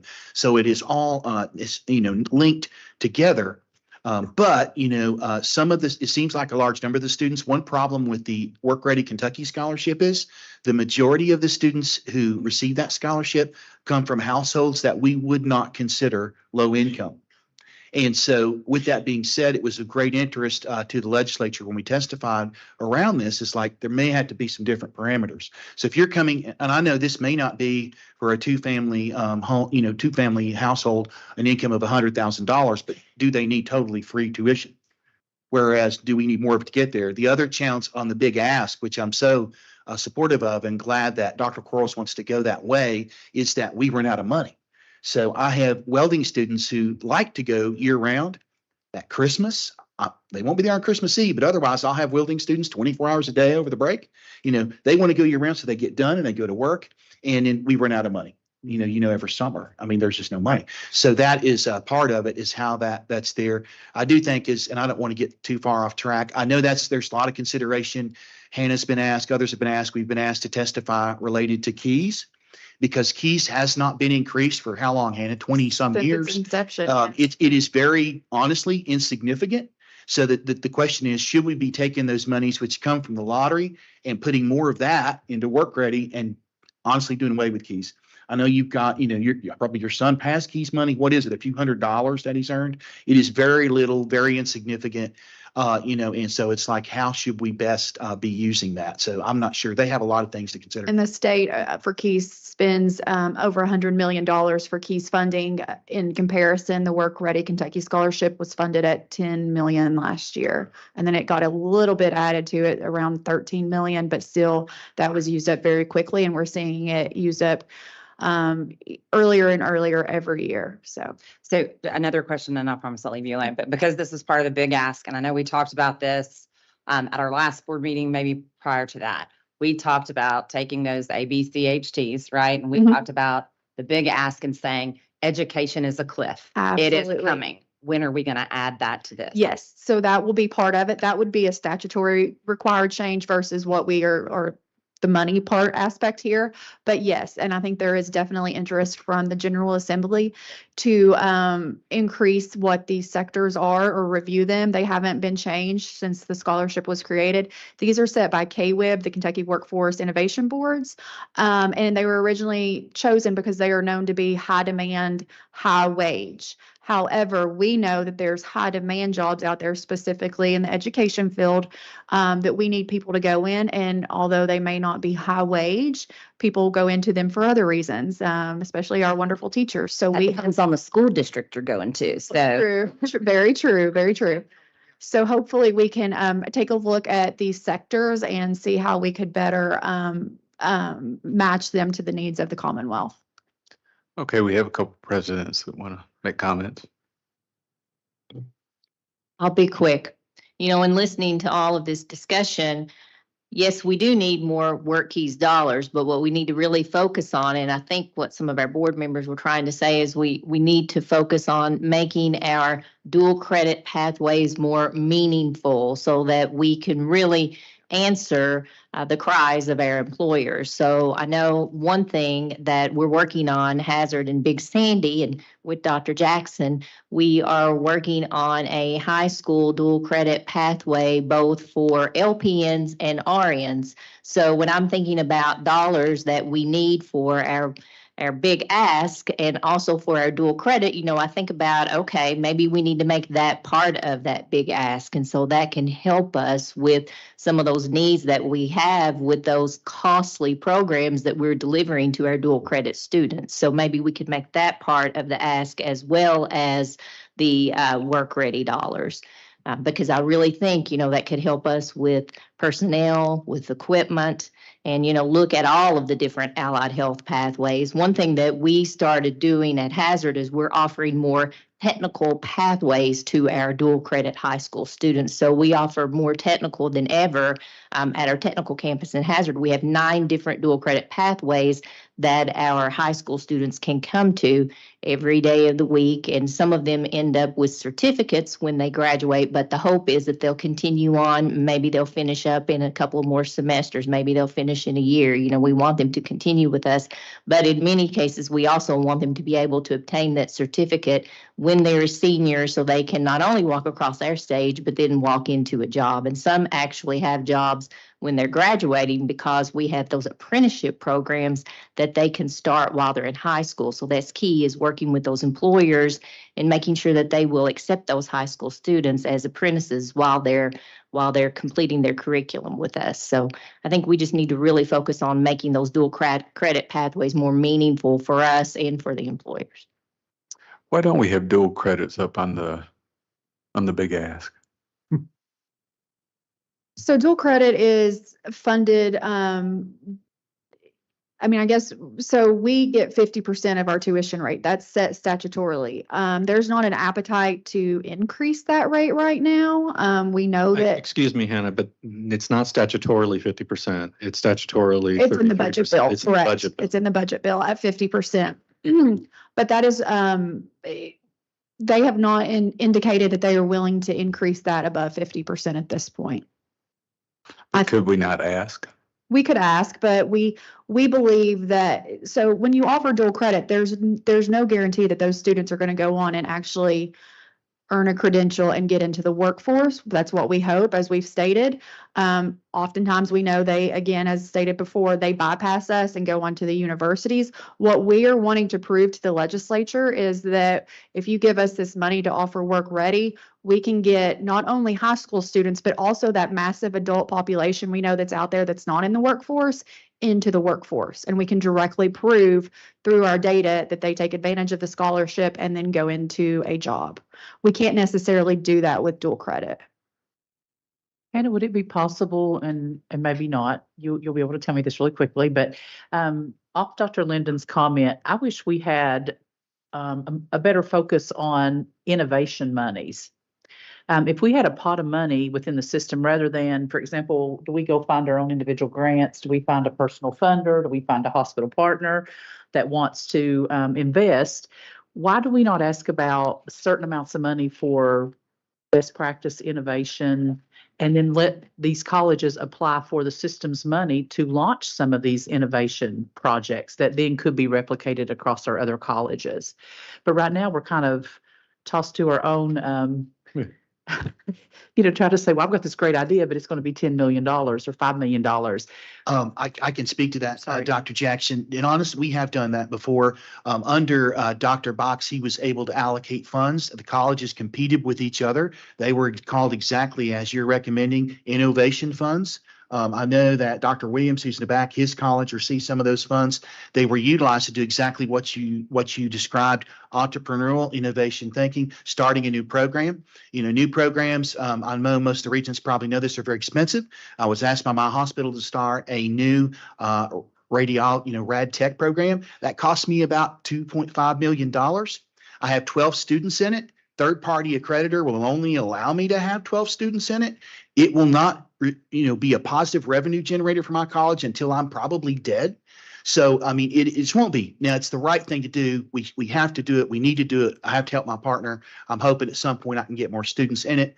But those are the challenges we have. But we have done that. And it is something I know. I've had that conversation with Dr. Quarles. He wants to look at, how do we look at funding? And I can tell you the source of that funding if you want to know, because we had this big discussion about the audit. It was carry forward funding. So, we were conservative with our budget. The system ended up with some additional monies, and he utilized those monies. If I correct me, Hannah, I think it was $1 million a year at one point that we were using. It was maybe a little bit more. Maybe more than that. And so the colleges, through a competitive process, would apply for these innovation funds. I thought it was a good process. And again, we have some colleges here that have benefited from that. I don't think your college, I don't think Big Sandy had benefited from that. Ashland had neither, but many others have. But I think we could now. I really appreciate that. I think moving forward, because our partners are saying do these innovative things and they don't really understand the price tag that sometimes is attached to that. So I think that would be worth considering. And I think even if, I want to put an emphasis on here again, that the legislature is willing to give money, but they also want the results. And so I think anytime you're talking about best practices or innovation, while that's wonderful, they want something that they know they're going to have a return on investment with. But there's no reason that we could not take some of our operating dollars given to us and do something like that internally. And then perhaps what results from that, if there is a best practice or a new program that we create, that we go back in the legislature in 2026 and say, look what we did internally, would you be willing to fund this? But I think right now, again, with them looking at the scholarships in general, this is our one chance to really ask them to up the funding for Work Ready. Okay. Yeah, one last thing is with Dr. Linden's point about the relevancy of dual credit. As we increase the relevancy of dual credit, we're seeing more students come to us instead of to the universities, particularly career and technical education. Our retention rates are in the 85 to 95% range for that. So that then goes back to a multi-pronged strategy for this board to consider how is it that KCTCS looks at early college and the strategy for early college. How does it coordinate with CPE as a statewide strategy, working with the regional universities, particularly on a dual credit strategy, and then working with key players in the General Assembly to identify what is the strategy that we think would bring great success and return of investment to the state of Kentucky. Again, to move beyond this idea of every year, these are the asks we have, for us to think about how these strategies and the different levers of our asks are working together to strengthen our position within the state and its goals for community and economic development. Thank you. So I know I've taken up far too much time, but I do want to just give the opportunity to ask any questions about any of the other anticipated asks or stances that we will take on legislation. Oh, I'm sorry. And the third bullet up here, we're actually, and this was just revised yesterday with the release of the audit, because we did not know how the audit would address trains, but we do feel that if we do take the actions as were reviewed earlier regarding trains, that we could go back and ask for additional trains funding because, again, we have run out of it every year, and we know that there is a great employer demand for that. So we hope that we can have the legislature fund that at a higher rate next year. Okay. I think right now is a good time to take a break. Let's take a 10-minute break before we come back and Russ talks about the audit committee. So we will get back here at 10:47.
Okay, I'll ask Russell. You want to give us a report on our audit committee? Absolutely. The audit committee met on November 29th, along with Lance Mann from Dean Dorton Ford and one of his associates. Great attendance. As you can see in Roman numeral 6 of your on board there, you can see the updates that we went through. Very specifically, the progress report on Q2 from an internal audit perspective. You can be assured as a Board of Regents, we went line by line, painstakingly through these with the guidance of Lance and his associate there to give explanation. I'll spare you the us taking till after lunch to go through that, but be assured that all things that were of red or yellow were discussed, and there's mitigation already underway around that. We also took a look at the IT audit report, and it's no mystery to any of you that the world of IT has become very difficult, very treacherous. And even if we are doing everything that we can humanly do, we're still vulnerable. The best that we can do is to do everything that we know to do as soon as we know to do it, which was discussion that we had during this time as well. I will tell you that one theme that as an audit committee, you always have your ears perk up a little bit around, and I think it's not unique to us and in this world of academia, it's just about in every, so many of what the things you read in this audit report go back to is the difficulty of retention of talent around specific skills and tasks that make you vulnerable in certain things being carried over. And when you have positions that you're trying to fill with expertise, are you making yourself vulnerable during that time? There's not a good answer to that question. But as an audit committee, it's one that we all perk our ears up to and say, okay, well, until such time as we get these roles filled, what are the things that we can do? What are the safeguards? What are the things we can watch during that time? Perhaps the only thing needing specific action, other than I will assure you that as the external audit comes due, we will make certain that the audit committee is in sync with what's happening there. We will make certain that we speak on one voice from both the internal and the external audit, because I do think that's an important part of what we do, is to make certain that there is synchronicity in those two endeavors. But from an action perspective, one of the things we talked about and was moved by the committee to bring to you for approval today is a shift in the charter. At one point in time in the history of the organization, there was a need to bring external expertise to the audit committee. By external expertise, I mean people who weren't on the Board of Regents, but brought in an audit perspective that was needed at the time. It was determined that we are past that time now, and that best practice is to have only those who are on a Board of Regents involved with membership on the audit committee. And to that end, we welcome Regent McGraw to the audit committee. And we certainly appreciate your participation in that, and look forward to working together on bringing, as I said, these audit reports together and giving us good things to talk about. So I guess we need a motion on that and a vote to change that charter. That is correct. We will need a motion, and just to also go with that are the updates to the bylaws, the Board of Regents bylaws, because the audit committee membership was in the bylaws, but something completely unrelated to that. While we were having the revision to the audit committee charter, we also revised the part of the bylaws that makes the Board of Regents responsible for all expulsions and suspensions of students, the final appeal coming here. And the reason for that was a statutory change that really exempted KCTCS from that. And our argument with the legislature was that we have such a variety of students, some that are adult basic ed, some that are ready to work, et cetera, or they might just be in a certificate program that is very short term,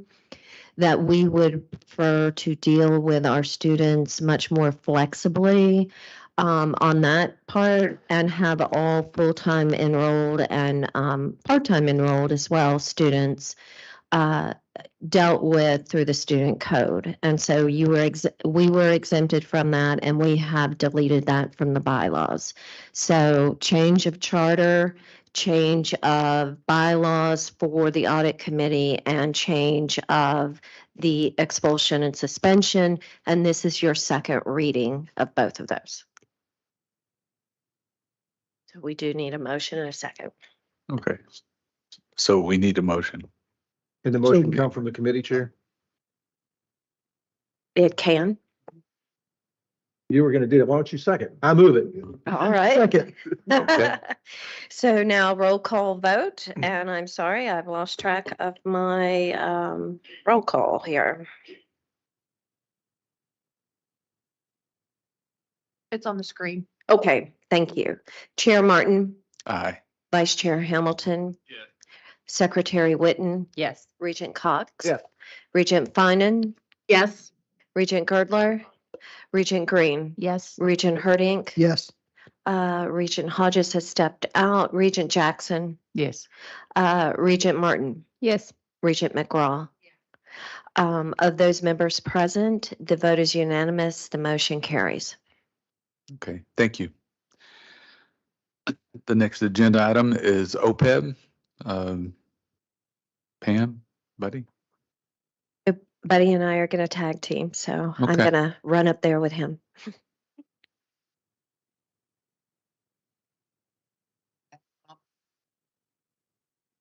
Yeah, that is.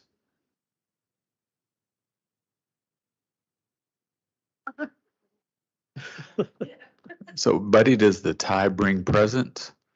You have Santa on there. I brought you the state audit report. Yeah. There we go. I mean, hey. Sure, I like saying. Yeah, yeah. So you're saying you gave me a lump of coal? Yes. Yeah. I gave you a bunch of positives to look forward to. Okay, yeah. So we're gonna try to tag team this here and give you an update on the other post-retirement employee benefits, also known as OPEB. Good, you can see the screen up there. So basically, we had our actuarial valuation report measurement done as of June 30th of 2023. As of the fiscal year ending June 30th of 2023, our projected OPEB liability is basically $180 million. So that's the liability that they're projecting for payouts going into the future. Our actual fiduciary net position at the end of the year was a roughly $247 million. And then, as you can see, they're projecting out to FY24 on June 30th. And you can see that the liability will increase. That's because we're having more of these eligible employees participate in the OPEB retirement process. And with that, your expenditures, your position will go down because we're spending more money. So basically, they projected out in this actuarial report till 2052, and we would have a net position of basically $206 million. And from the current employees that we have, this plan is fully funded all the way up until 2112, when they project the last employee would possibly be paid a benefit out on this. Kind of morose a little bit, but that's when they expect to pay the last person they would pay any benefits on this. We've always asked about the number of participants. So as of April 1st of 2021, you show the list, in April of 2023. So the active current employees, that means the active employees are still employed and working within KCTCS. So as of April 1 of 2023, we have 898 of those employees. The average age is 57.5. And the average service of those individuals is currently 24 years. The inactive participants are actually the employees that have physically retired and are drawn on these benefits. So we currently have, as of April 1, 2023, 1,104 employees that are participating in this plan. The average age is 71.6 currently. And then we have the covered spouses and their age. So as of April 1st of 2023, we have a total of 2,104 employees that are either actively drawing retirement out of the OPEB trust or eligible in the future to draw that. So as always, this fund, unlike some other pension plans, are really truly funded, and these employees are safe and secure that these retirement benefits will be there for them in the future. You want to do the second part? So I'm going to do the legal process and HR part of it, but rest assured, Buddy and I have been there shoulder to shoulder on all of these meetings and meetings with retirees, et cetera. I would like to recognize Dr. Scott Williams. He is the chair of the OPEB Trust Committee. So he has graciously offered his time for that. He is chair along with the vice chair, who is Gary Dryden, who is the business officer for JCTC. And then we have various members on that committee. Basically, they are tasked with overseeing the administration of that trust to make certain decisions and to have us bring those decisions forward to the board. They previously, the meetings were a little bit haphazard, and they were also one-sided with members who all benefited from the OPEB trust. So the appointment letters have divided out that membership. So some are eligible and some are not, so that there will be a clear view and not a conflict of interest for all of the members there. We also set up a schedule to meet quarterly. We are trying to meet that schedule, but our last meeting of this year was on November 22nd, 2023. And the action that came out of that meeting was that we were requesting a proposal or extend the Aon contract, which is the actuary for this OPEB trust, to actually look at the benefits provided to determine whether we're providing the appropriate or most cost efficient, but also still good for our retirees benefits, and also to look at best practices for the OPEB trust. So that motion carried with the committee, and that will be one of our first tasks to start working on, Buddy's shop. And also, I will say that to ensure that we do meet at least once a quarter, we're going to get those meetings on the first week of January. We're going to get all four set. because it is a requirement of the trust to have this administrative committee. That is our report. Okay, any questions? Sounds good. Thank you. Next item, ratification of personnel actions. Might as well stay up there, Pam. So I am temporarily in charge of HR and have been trying to kind of implement some more collaborative teams, and also to ensure that we are doing the best possible work for our staff and faculty out there. This particular report probably does not do a whole lot for you in terms of anything other than meeting your statutory duty, which is to ratify all personnel actions. That is part of the statute. So we report out on promotions, we report out on appointments, retirements, etc. And you have this on board.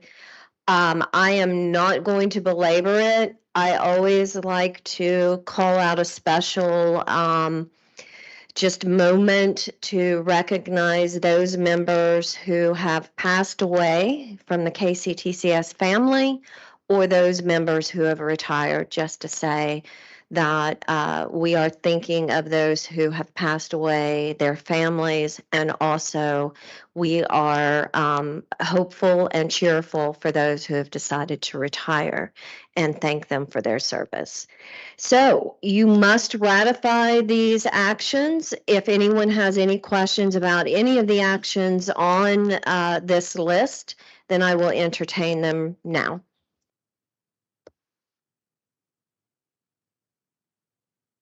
All right. If no questions, do I have a motion to approve? So moved. Second. Second. All right. Hannah, can you call a roll?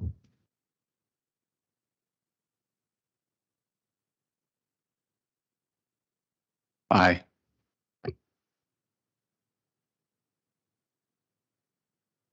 Aye. Regent Cox, Yes. Regent Bonin, Yes. Regent Girdler, Aye.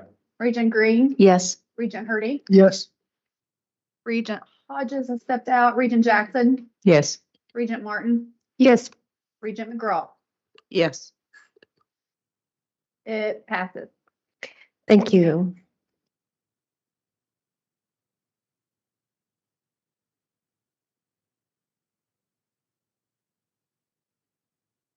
Okay, next agenda item, Buddy, you're back up.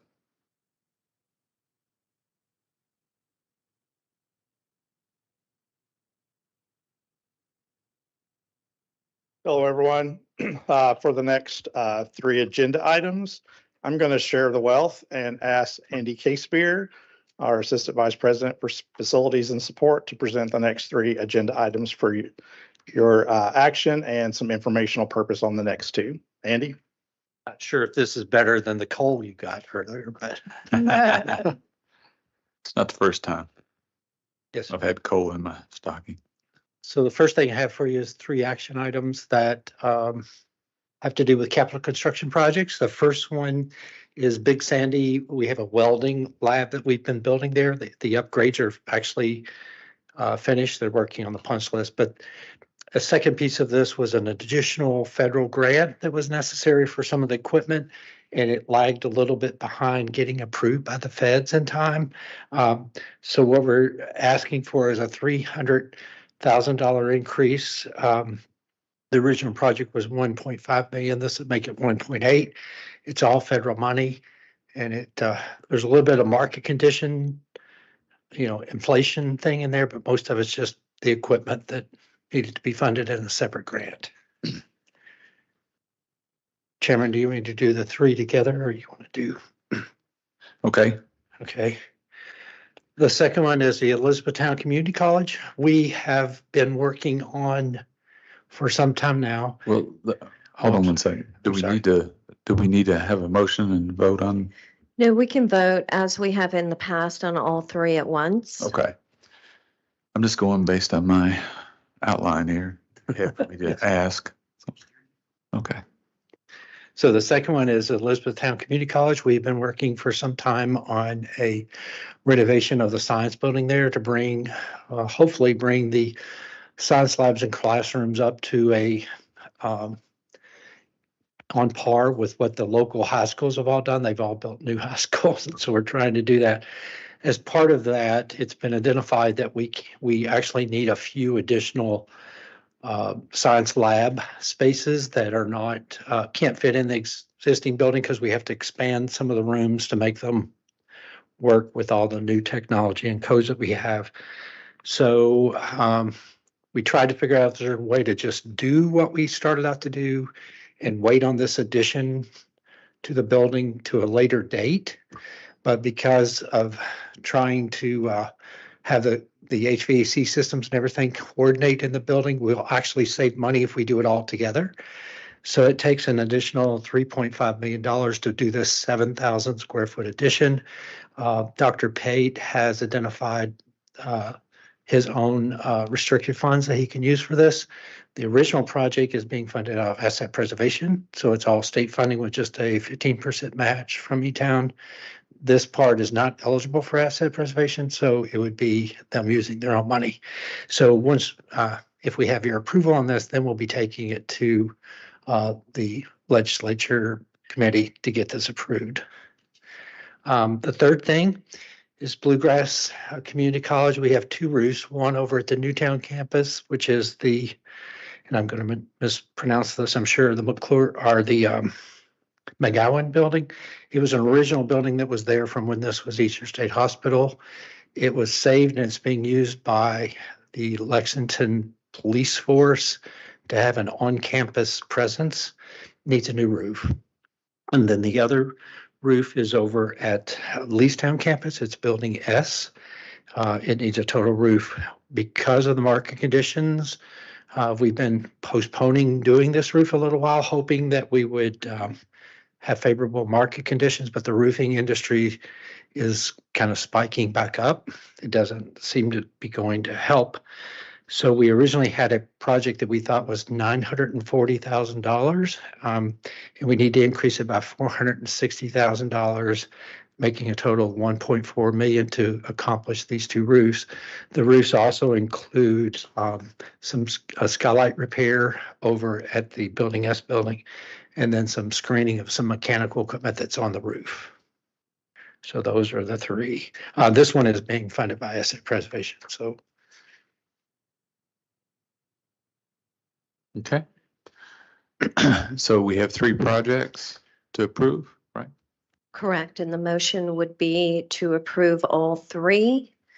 If you have an exception to one, we can remove that and have discussion.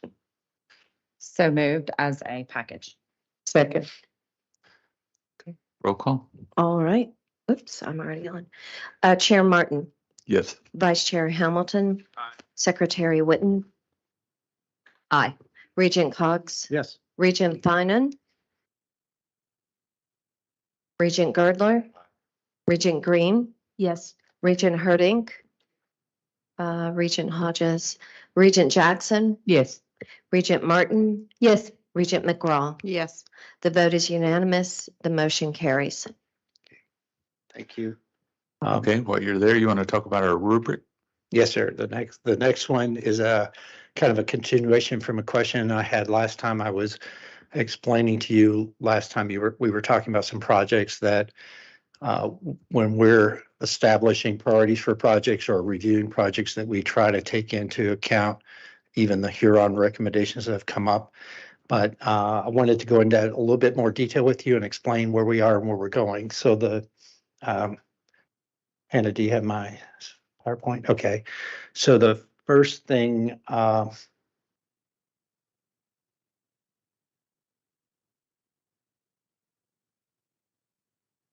so the first thing I want to do is share with you the rubric that we have used up until now, which includes the projects that are in the current biennial budget request that is going before the legislature.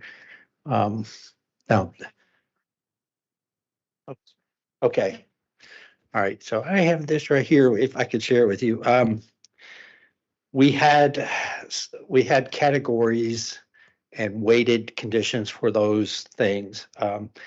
It was A through F. And the way the capital construction thing would work is the presidents are doing their thing to put together their projects. They send them to facilities. My team, safety officer, budget officer, the capital construction people, myself, we're looking at a lot of data for the projects, trying to evaluate the projects, figuring out if what the needs are, make sure the costs that they're expecting it to be is right and all this. So they present their proposed budgets items to us in the fall. And that will happen in the fall 25 coming up.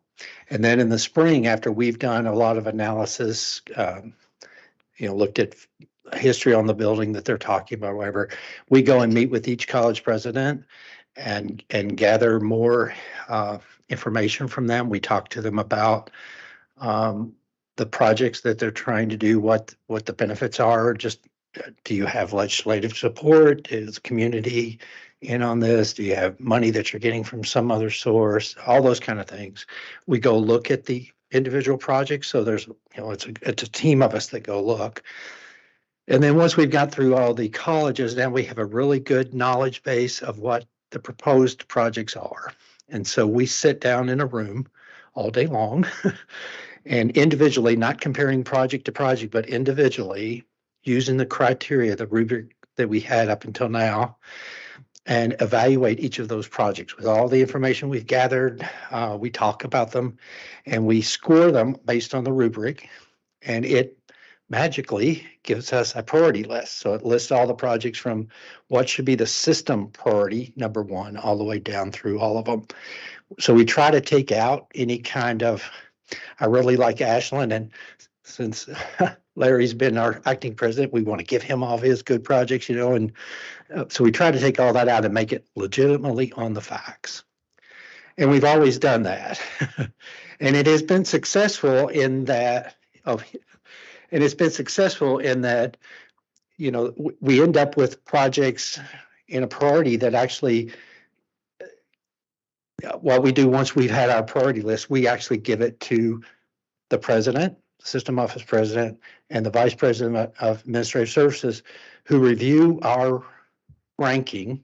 We don't give them the individual, every little item score, but we tell them this is the ranking and this was the score for each. And so they have a chance to review it, ask us questions, move things around because of the system priorities. That's what the president's trying to do is, but very rarely, in fact, in all the time I've been here, they've never changed any of them. So it seems like the system worked pretty good for not only what works best for each college, but what the system priority should be. And then it goes to the CPE. And in the past number of years, there hasn't been any deviation either. It's worked well. But you had asked the question, how does the new Huron study recommendations affect that rubric? And so we have been going through,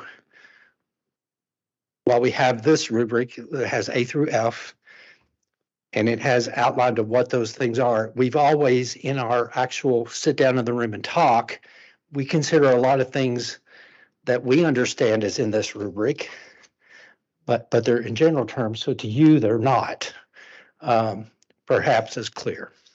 But we go through and write, and that's how we have done it up till now. So because of the Huron study, and started before the Huron study actually came out, because as we were working with Huron, we were hearing what they were saying the concerns should be, and we were trying to make sure that we're doing that. So we have currently developed a new rubric that you'll see here. There's A through E on the first page. It's actually 2 pages long. It's much more detailed rubric. All the yellow highlighted things you see are things that I've gone through that rubric. The yellow things have to do with specifically things that were mentioned in Huron study.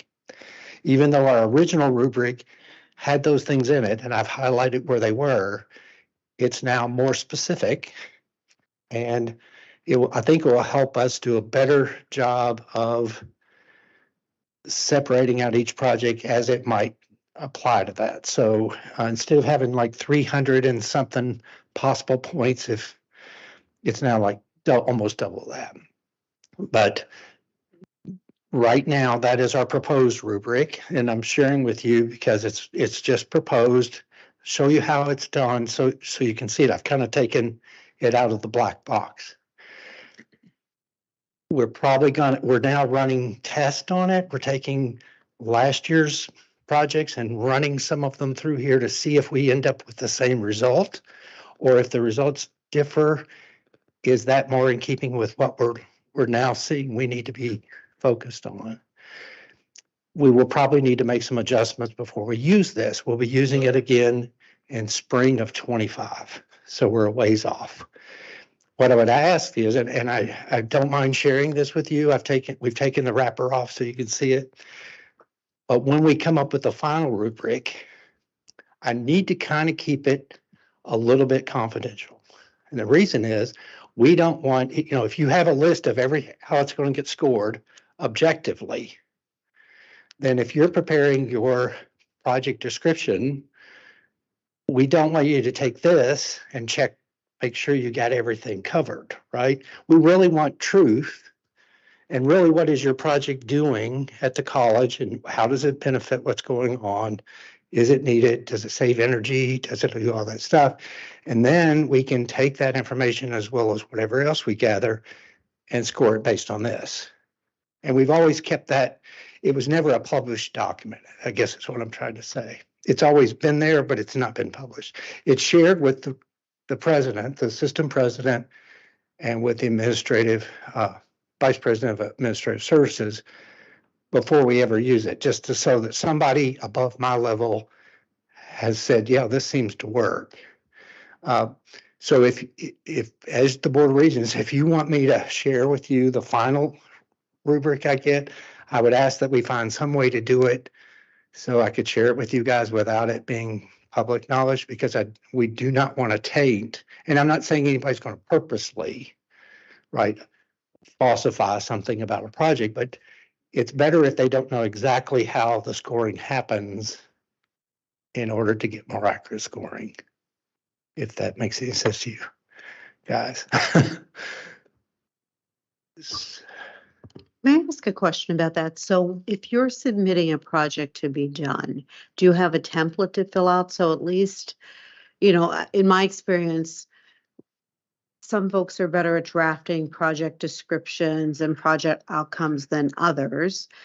And they might not necessarily describe the project in a way that does it justice. Is there a template that's filled out that at least provides guidance for people? We have a form. It's called a space needs assessment form that's been used every 6-year plan for the last, probably almost since KCTCS has existed. So it is a framework that tells you what information to give us. Then we collect other information related to the project, because I have project managers who are working with the colleges almost on at least a weekly level, if not daily level. So they get to know the facilities as well as the college, and they will actually help the college put together their proposals. Again, they don't necessarily see the full rubric, but they help put that together. Then when we have that information and we've started our analysis,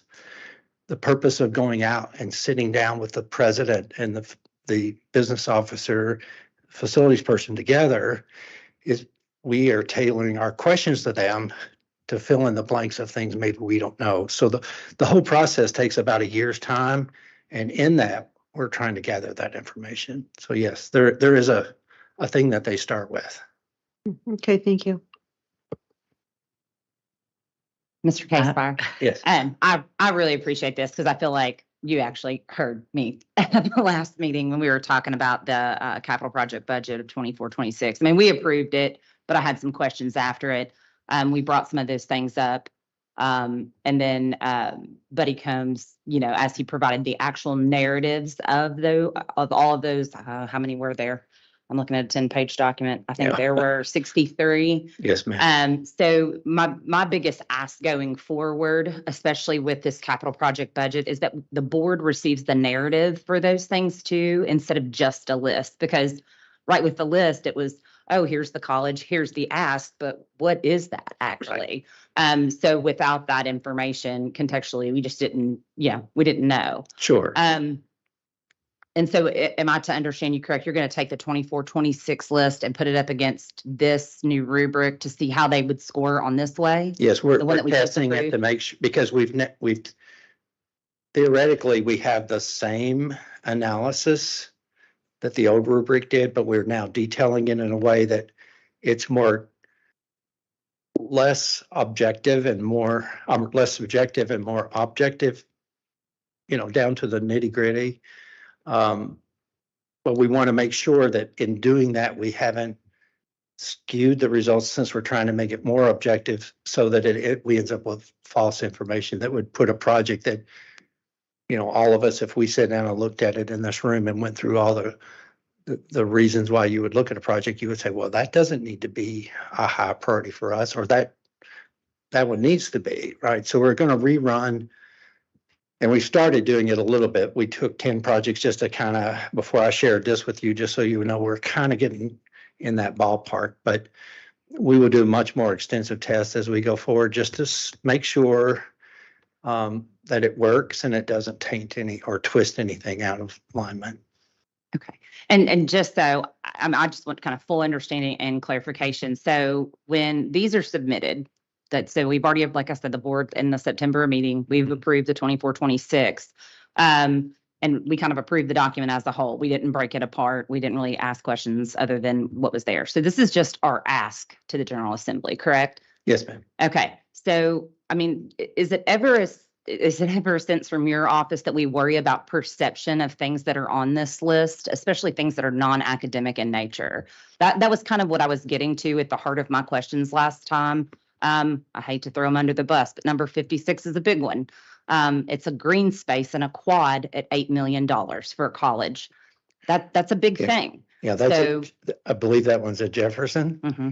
And in the little bitty description, it sounds terrible, right? Mm-hmm. But in the real big description, it makes perfect sense. Right now, if you've been to Jefferson, their main campus downtown up between 3rd and 2nd Street is a big parking lot, a large part of that area. And because the Hartford Tower, a 12-story tower, as we've been before you before, we need to tear that down because it has got some serious things happening to it. It doesn't meet code. All the science rooms don't work, lots of reasons. So we are currently building, it's out for bid now, a new science building. Then we're take down the tower, build a classroom building on its old footprint. That's all that project, being done with asset preservation money. At the same time, because now we're eating up a large part of that parking lot, we're building a parking garage, which has been before you guys too. It bid the other day, came in way over budget. We're redoing that rather than ask for more money. We think the problem was we had one bidder. It was just the market at the time in Louisville was weird. So, but we're building that at the same time. So the parking garage and new science building will be complete at virtually the same time. In between those two spaces and the rest of that old parking lot, we can't leave it like it is. It would become a big eyesore. First eyesore, the drainage wouldn't work.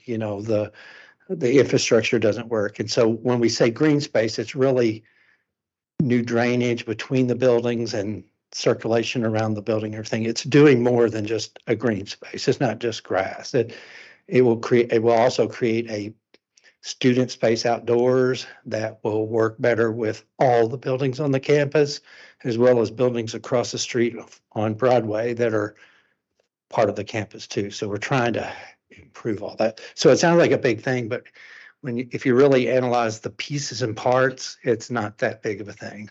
Sure. And I think that my biggest thing, I'm not here to say yay or nay, right? Not unless it Yes. comes to us for an actual vote on a specific thing like we just did. I mean, my opinion really doesn't matter on whether Jefferson needs a green space or not. Right. My concern is more along the lines at the front that we are presenting to the General Assembly at a time in which resources are, they're finite, and we've been told that several times. So, Okay. when we present this, I hope, it is my hope that we're not presenting to the General Assembly the little paragraph that doesn't read very well. I hope that we're providing a much larger narrative to them to explain what you just explained to us here. Yes, there's several things that happen. Once we get your approval, we enter all of the proposed projects into a database that the state operates that has a whole lot more detail than what you got there. Lots of information. It is also submitted to CPE, and we actually present our top projects, because they're not going to fund 56. No. Wish they would sometimes, but sometimes not. But so we present at a high level thing, because they're reviewing each project independently, but we do present to them why this top tier projects are important, and it's been in the 6-year plan, so it's looked at numerous times before it actually even becomes a budget item. The 56 you see that were budget items this time, most of those were in the 6-year plan for numerous years before, right? So we do that with CPE. CPE makes a recommendation to the General Assembly, and then the Capital Project Advisory Board, which is a committee of the legislature, meets, and I go there and I present again on behalf of KCTCS our necessary top projects and what we propose. CPE then says we recommend this. The criteria that we use when we're analyzing it and trying to rank them takes into consideration the criteria that we know CPE uses when they investigate, when they're looking at projects, and also takes into account the things that the legislature in statute says that they will consider when they look at budget items. So because of the rubric we've been using, and while we're being careful to make sure the new rubric we use, which will address some things that we need to address, want to make sure it still works, is because we've been very successful over the years, because that old rubric and hopefully the new rubric not only takes care of putting things in the order in which we as a system and as individual colleges need it to be, but it's also going to be more likely to be a recommendation from CPE because we're meeting their criteria, and more likely to be favorable with the capital projects before it goes to the governor's office and the legislature for the actual budget. So we're doing everything we can to make sure that the top priorities of the system are good candidates to be approved. We would not put something as a number one priority, whether it was extremely important to one of our colleges or not, if we know it's not going to get approved. That would be silly, right? So that's what we're doing. But yes, there's not a problem with giving you more detail. Okay. I think just over the years, it's been shorthanded down.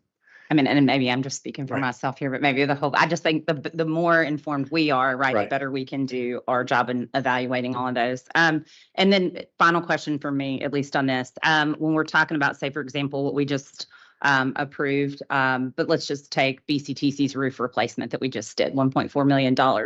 So once that project is complete, how does your office, this is just me being nosy, how is that money reconciled? All of that money goes to it. If there's any leftovers, which I know construction materials are up and all that good stuff. So I know there's probably not likely much left over, but how is that then reconciled with your office on capital projects? Okay, it depends on the funding source. That specific project is part of asset preservation. We were giving a pool of money. And we were able to, I'm going to be telling you that in a minute, but we actually accomplished 56 projects using that pool of money.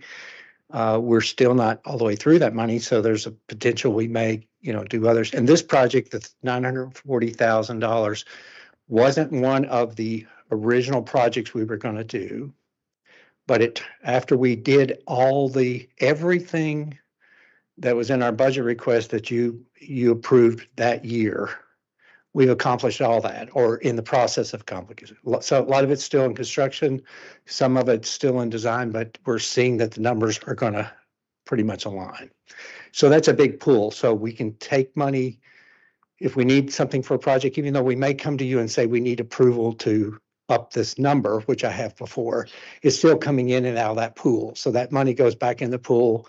If we find out we have extra money, we may try to start another project, that's necessary. Most of the additional projects we've added have been, they have to be under $1 million unless we've come to you. But we've been focused on things like roof replacements or HVAC upgrades that help us save energy. It's always been something critical that saves us money in the future, right? So this project, we thought it was going to be $940,000. We started the project. Now that it's ready to bid, the current market says it's going to be more, plus we need to do something with the skylight, which we didn't identify originally that we needed to. So there's a few things like that. So if we don't use all this money on this project, if it really comes in at $940,000 instead of what I just got you to approve, it will only spend the $940,000, and the rest of that money that you just approved will go back into the pool and get used again.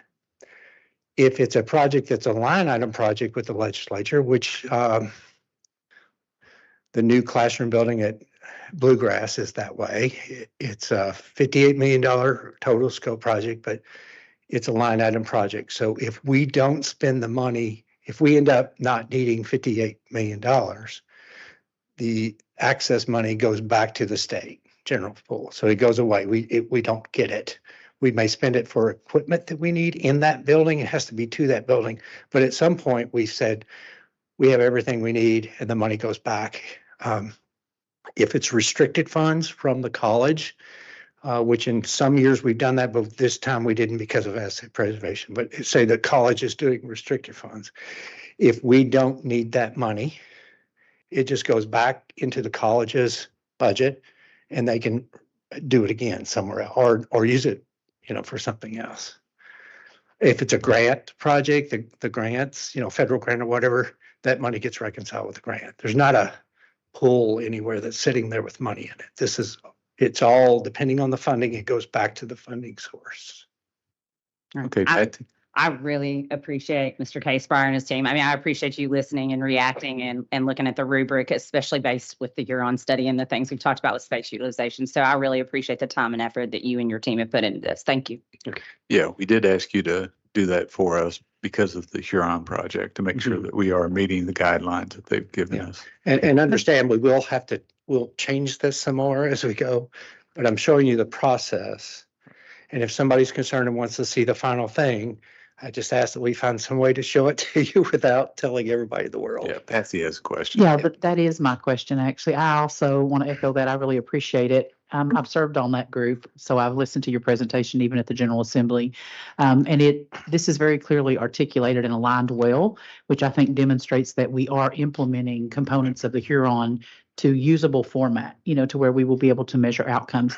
But my question, and again, this just comes from the academic person in me, sure, is I would never grade a student and not show them the rubric about how they would achieve a grade. So I do understand your comment about you don't want people to write to. It's like writing to the test or teaching to the test. I understand that. But what would be wrong with allowing the presidents to do a self-grade and attach that and send that with their project? Because obviously some of these they will not be able to meet. Maybe it doesn't pertain to their project. We do maybe I wasn't. I think the president's approved this document, correct? Is that, didn't you tell me that with the rubric system last time? president The would system approve it, president? yeah. Oh, but not the actual local. No, president. man. Okay. But we do, with the old rubric and we will with the new rubric, part of this, they'll know. That last column is really the top thing we need to keep away from everybody if we can. It's specifically to make everything very objective. There's no way I can twist it, right? It is this or it isn't, which then lends itself to be easily, if you wanted to, not our presidents don't, but if you wanted to manipulate it, you could go after every points you could get, the way you would present your project is to get every point over there you could, right? But they'll know that we're concerned about institutional space. They're going to know we're concerned about life safety. They're going to know we're concerned about space utilization. You know, an asset preservation project gets a higher score than a new project. The basic criteria they will know, just as they know right now. And the forms actually try to get that information out of them. And then when we meet with them, we're trying to get that information out of them. It's not like we're trying to say, let's give Ashland as small a score as we can. We're saying, let's figure out what is the truth about this project so that when we come to you with the budget for you to approve, then I can stand up here and say, Mr. and Mrs. Regents, we feel that comfortable that this is what we should do. This is what our ask should be. But we have to have some kind of mechanism to do that. So that's what that's all about. So it's not a gotcha. It is definitely, like you said, you're trying to pull it out of them either verbally or with the materials in which you Yes, provide. we spend a whole year working to not, give us your information and then let's talk about this. Let's go look at it. And then my staff, because we're dealing with the colleges all the time, a lot of times my project manager is the one that told the college that, hey, we need to do something with this building, so it's an all, at any given time outside the budget process, we're aware of what's going on. When we're going through the budget process, we try to really get down to the nitty gritty so there's no question. So when we rank the projects, we have a really good feel for which one is really truly the most important overall, because we're not going to get everything we put on that list approved. So you have to do it in such a way that you get as much as you can. Well, and I think the way that you broke out the various tenets from your first model to your second model made it seem more centric to the citizens of the Commonwealth, not necessarily to KCTCS. When I think return on investment, I want to think, what does KCTCS get out of this? Right. But when you move that over and you say workforce development stimulus, that shifts the entire needle to what we are about. So I think and you did a when, really good job on when that. Jesse Shook is out there marketing the ability of KCTCS to train somebody, if we don't have a facility that helps her do that, she can market all day long and get all kinds of commitments. And when she comes to us and say, we need 24 welding booths, well, that's going to take us a couple of years to get there. But, we're trying, especially in the last several years, we are working really hard that when we do create a space, we make it as flexible as possible. So even if we're creating it today for a welding lab, if 3 years down the road, you decide we don't need a welding lab, we need a robotics lab, we're trying to make sure that that space has the infrastructure to make that conversion without having to start all over with a whole nother project that takes 2 years to get there. General Counsel Duncan, I have a question related to what you're asking. So is it possible then, because you want to keep this confidential, is it possible to go into executive session to discuss this with the board? When he has the final draft of this rubric? Well, I don't know of the specific rubric, but if it is related to purchase or reconstruction, some sort of land deal that we would want to maintain confidentiality for, if it fits those exceptions, we would be able to do it. But I would have to do research on the Attorney General's opinions. I really understand why you want to know, make sure that. I really think that you're giving us the information. You're giving us the rubric. You're giving us the scoring. The only thing that you're not giving us is how you guys score it on the back end as far as prioritizing.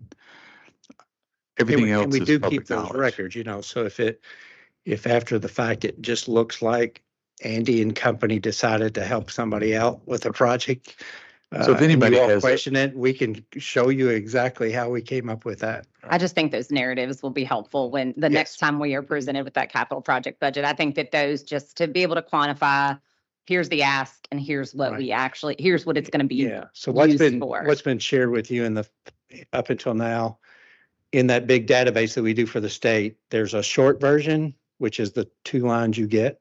And then there's a long version, which can be multiple paragraphs and pages. And so we'll just make sure that you have available to you the longer version, which is what I think you were actually given here lately. Did we? Okay. I think I was given like 4 sentences, like, so there were small narratives for all of them, like a Okay. 10-page document. Yeah, we So- expanded on them, but And I think that would be plenty. And so then if there were if there were another question about, say, a specific number, then we could say, oh, okay, maybe we might want to have the whole document to actually expand on just the ones in which we had questions.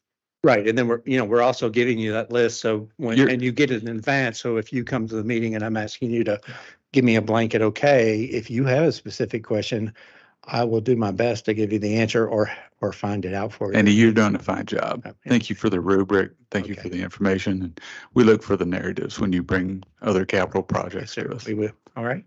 Thank you. Okay. Next is facility support services. Yeah, this is just our annual report to you. Okay. We provided you with the data that we always provide you. I'm just going to hit a couple of highlights and then we can dive in as deep as you want to, but I'm just going to kind of give you a synopsis. So one of the things we're providing you is an accounting of the current projects that you've approved that we have underway, both with the status of them. Some of them, as I said, are still in design. Some of them are in construction. Some of them are complete. But there were 56 so far projects that we've done with the asset preservation funds. It's a total of about $203 million. Only 15% of that is from KCTCS. The rest of it was the state funded amount, and that's a pool project. So as we return money to it, when a project comes in under budget, we will use that money elsewhere, coming back to you when we need to do that. We also gave you a list of 18 either line item projects, which are totally funded from the legislature, or restricted fund projects where the college is using some other source of money, a grant, its own revenues or whatever. Those have all been approved for you, but I'm giving you the status of all those so you see what they are. So total, there's 74, if I did the math really quick. So there's 74 projects in this current 2-year period that we've done. Next, I've given you a list of the acquisitions and dispositions on real estate, real properties.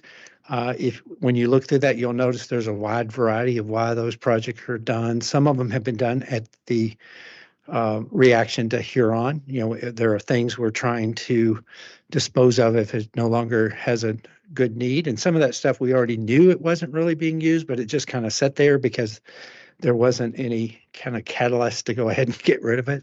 So we've focused on that now. So you'll see some of those.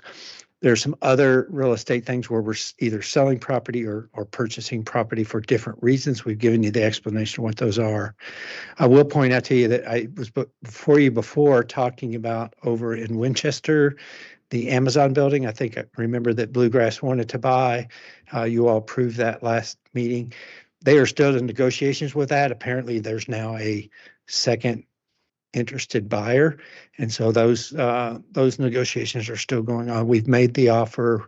We've done some due diligence, but we're not sure at this exact moment how that's going to turn out. It looks favorable still, but we don't know. Under safety and emergency services, we have, as always, been conducting a lot of training at the colleges as necessary for different safety and emergency things, fire drills and tornado drills, active shooter drills, and how to use a forklift and all those kind of things. So those are ongoing. We also, one thing that we're rather proud of in our division is that State Risk they do inspections through a contractor for deficiencies in fire alarm systems and sprinkler systems and things like that. And they list a bunch of, give us deficiencies. And we've always kept those fairly current. They had gotten a little bit out of hand during COVID, but we always kept our deficiencies really low because that's life safety. Some of the universities didn't, and it got rather large. So State Risk, because of the way the insurance thing is, had come back earlier this year and said, look, if you don't get these deficiencies, everybody, done, all of them done by a certain date, your insurance premiums are going to go up. To give you an example how bad they can be, what I've heard from UK is their insurance premium went up over $1 million. We were able to get all of our deficiencies done on time within the deadline. There were a few things that were kind of straggly, but we got them done. So even though we did have premium increases as normal, but we didn't have that penalty kind of an increase because of that. So we're happy about that. And we've been really focusing on that. Something else that we've been doing is we have now finished a new safety evaluation of every technical space at all of our colleges. That's an ongoing thing, but over the COVID period, it wasn't quite done as much. We weren't able to get there as often. So we have now focused on the technical programs. We've been back to there. We've identified what needed to be corrected. We've been working with the colleges to get those corrected. It could be anything from you've got an open gas can over here to something more serious. So as of the end of next week, right before institutions close, they will all be done and reconciled. So we feel like our technical programs are as safe as we can get. Now there's ongoing, but we have cleaned all that back up. We start in January. We already have the schedule out that we will start going back for gen ed classes, spaces and student spaces in the colleges. So we will have a complete, thorough safety review of all of our facilities in this coming year, which, if you keep it up all the time, it's no big deal. If you get behind for 2 years worth of COVID, it became a big deal. So we've cleaned all that up. We feel much better about what we've got going forward. The last thing, and I'll make this really brief because I know I've eaten up a lot of your time. I gave you some information about energy consumption and cost avoidance. As of this year, we're at a cost savings of $18,353,310 or $18,353,310 that we have had cost avoidance because of all the energy projects that KCTCS has done over the last 10 or so years. Those are continuing to go on. If you look at that list, you'll see there are a few colleges that their numbers don't look very good. Some of them are in the negative. And we have footnotes down there to explain to you 3 of those projects right now. With asset preservation, we are replacing a lot of their HVAC systems and control systems, which will vastly improve those colleges. They're like the 3 last ones to do where we've done some really major energy projects. And we also have 3 projects that were recently completed last year, and the data is just not enough yet to show a significant savings. So it doesn't look like, even if you look at the few that are negatives like that, they're all in the savings mode. And that's something we can all be happy about because that's a lot of money that goes for other things rather than utility costs. That's great work. And that's all we have. Quick question. This kind of came up in our audit review meeting that we had about a week or so ago. What about personal safety for our campuses, meaning metal detection, weapons detections? I know some of our high schools in Jefferson County is looking into those resources. Is that something that we're reviewing now for our KCTCS systems? We constantly look at that situation. It's a joint decision that needs to happen with the college presidents and stuff. So far, we have not had specific places other than maybe a couple of the urban campuses that we have that has become a critical thing that we need to be looking at in more detail. But I mean, we keep researched up on all those technologies that are available to us, and we will do whatever we need to do. We can help the college with whatever they feel like they need to. We're not seeing, other than a few incidences that I think you're aware of over the last couple of years, we don't really have as pervasive of a problem as some of the other universities do, but it doesn't mean we're not I can't speak either, vigilant, but we don't see a specific need that, oh wait, we got to do something here right now. But if we did, we're ready for it. We already know what we would do. We already have the research done. Okay, I think we should sort of review that plan because I know the prevailing is that these in urban communities, they're not. Right, They're in exactly. private schools, they're in affluent neighborhoods. It's happening, in every region of the country. And so I think we should try to get ahead of this and look at what would our strategy be, if we do and when we do implement that sort of scenario. I think it's really important. Okay, we'll start taking a really hard look at that and be ready to report back to you soon. Okay. Thank you, guys. Thank you. Appreciate it, Andy. Next on the agenda, finance report. Buddy?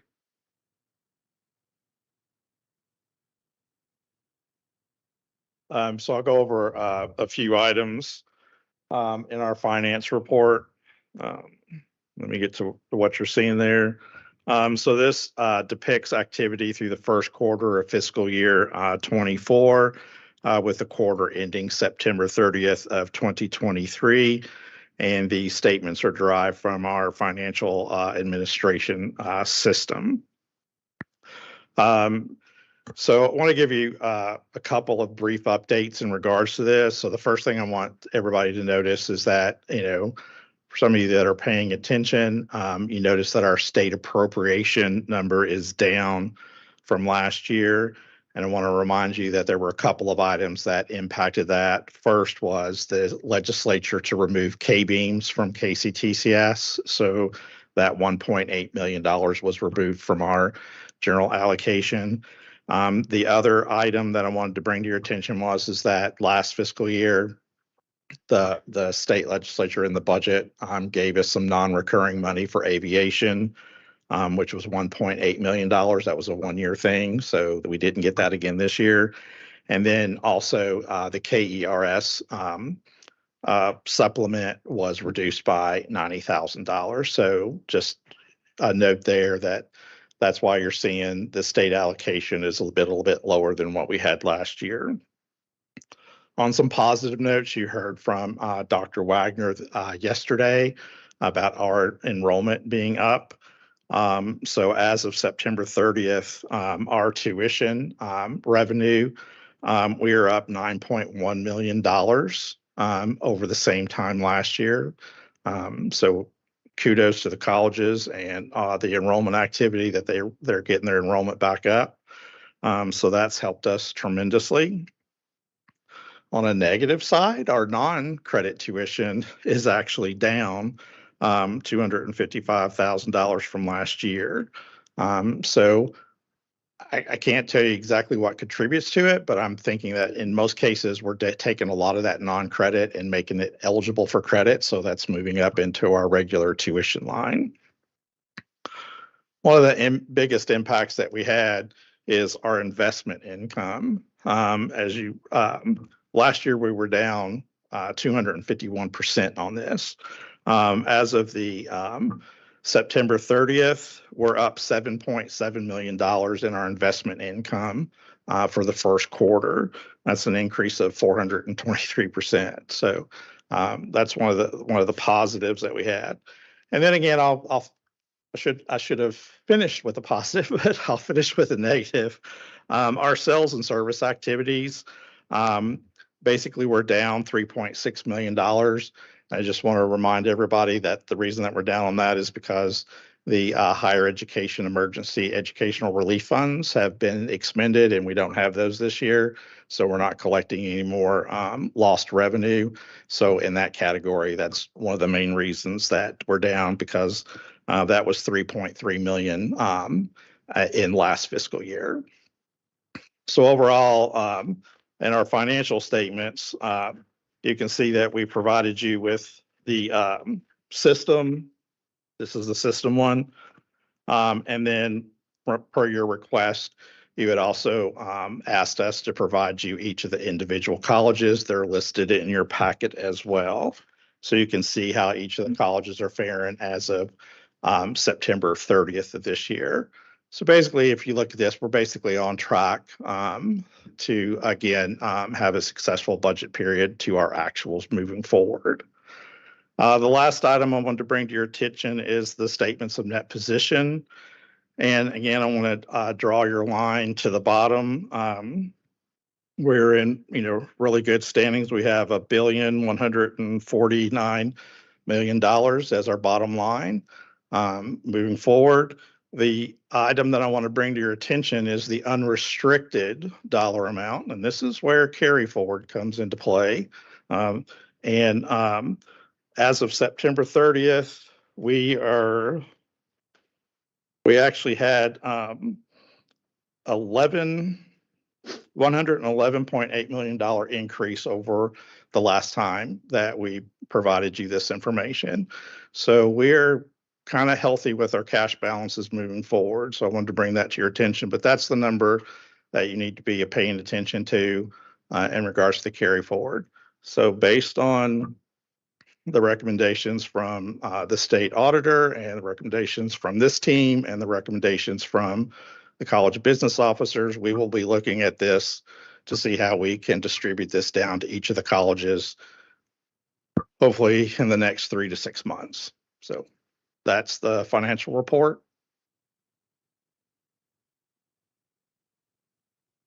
Yeah, Joe?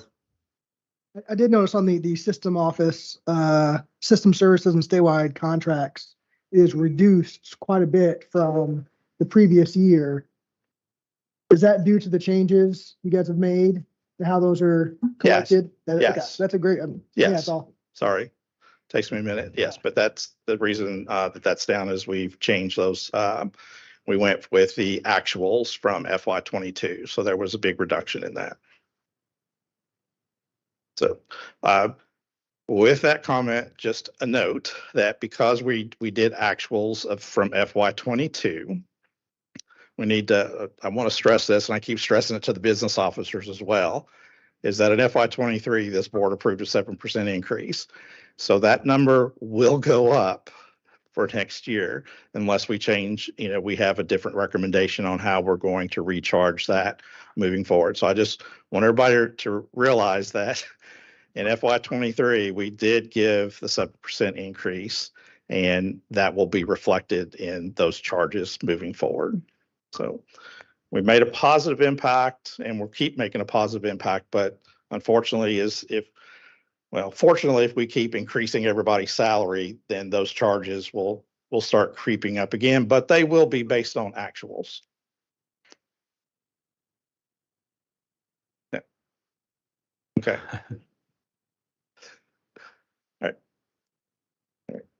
Okay, and we will figure out a equitable way for the $111,000 carry forward. Yes, and we will present that to this board. I guess we're going to, business officers, presidents, cabinet, move it up to the board and get everybody's input on how this is going to work moving forward. Okay. So one quick question before you go. As a regent, I feel like I need to, as I leave here, what's the one thing that's keeping you awake at night? I'm retirement. And that doesn't count. I think the one thing that keeps me up is that we have a lot of opportunities, and I have a short window here to help facilitate getting those implemented and moving in a better direction for everybody. But I mean, everything keeps me up at night. That's why we. I know the feeling. I know the feeling. That's why we need to get our CFO online. Yeah. So you can train them for. So it's a lot of things. I mean, trying to help and serve our students and make our process, because I still have another job outside of this one, and that's the implementation of our ERP system for students and trying to make that effective and make it effective for not only the students but our college staff as well. And that becomes a challenge when you have 16 different ways of doing things, and how do we automate that and provide efficiencies there. And then, the presentation that Andy gave, I am just fresh learning all that stuff. So that's why I wanted to pass the torch on to him, is that there's a lot to learn in that aspect that, I'm not familiar with. So there's been an extremely challenging learning experience for me to learn all the operations across this system. But I have a great backup support and everybody in administrative services, the college presidents, and the College of Business Officers. So. Okay. You know, this is a good place for me to interject. For our Huron project and the recommendations, this is a really, you know, we need to continue to impress on everybody to let's move forward with our getting our means of efficiencies going, and our financial position is strong. We want to continue that. As we all see, we are finally working on comp class. You know, I know yesterday was a contentious conversation, but don't forget, you know, we have not really done anything other than try to patch it up to now. We've made a concerted effort. We've spent a lot of money to fix this. And we've been accused of doing these projects, leaving them on a shelf. We've not done that here. And we're not going to do that here. So it's going to take a little bit of time and effort and maneuvering to fix this. It's like an iceberg. We have to keep chipping away at it. Yesterday was our first move, and it's a positive move. It felt to me like it was a negative move, but we have to realize it's a positive movement. We're not going to be able to fix this with a swipe of a wand. The only way we could fix this is more money. Well, between now and when we implement this or decide on our options, we need to continue as presidents, the system office, to try to keep getting our means of efficiencies in place so we can be able to fund more options. I don't want just option one. It would be nice to do option 2 or 3. We can't afford those right now, so we have to come up with the money. So let's look at things. Let's work on our means of efficiencies from all perspective. Let's give the comp and class, the team, time to run the numbers, see how it impacts people. We know it's going to have a positive impact. It may not have a positive impact on everybody. It can't. We can't afford that.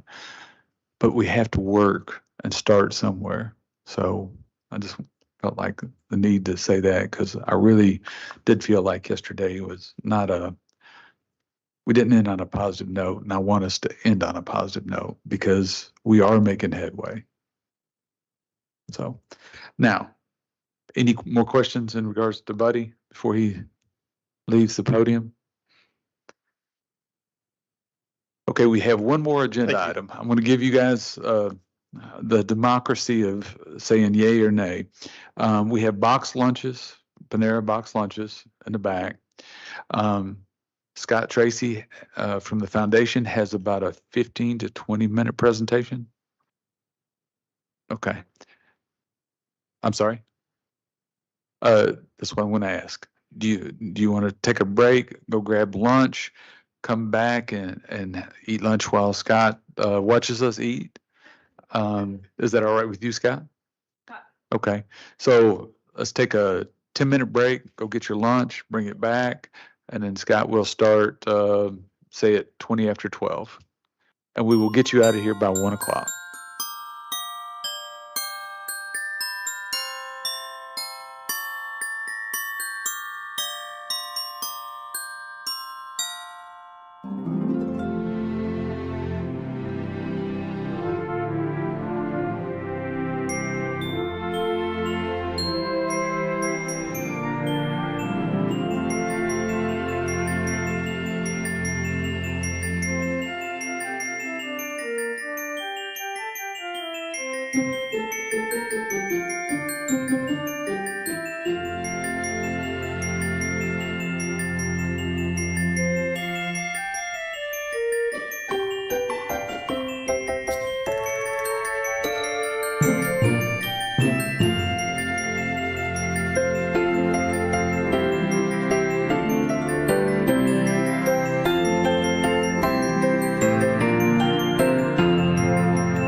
Okay, Scott, it's all yours.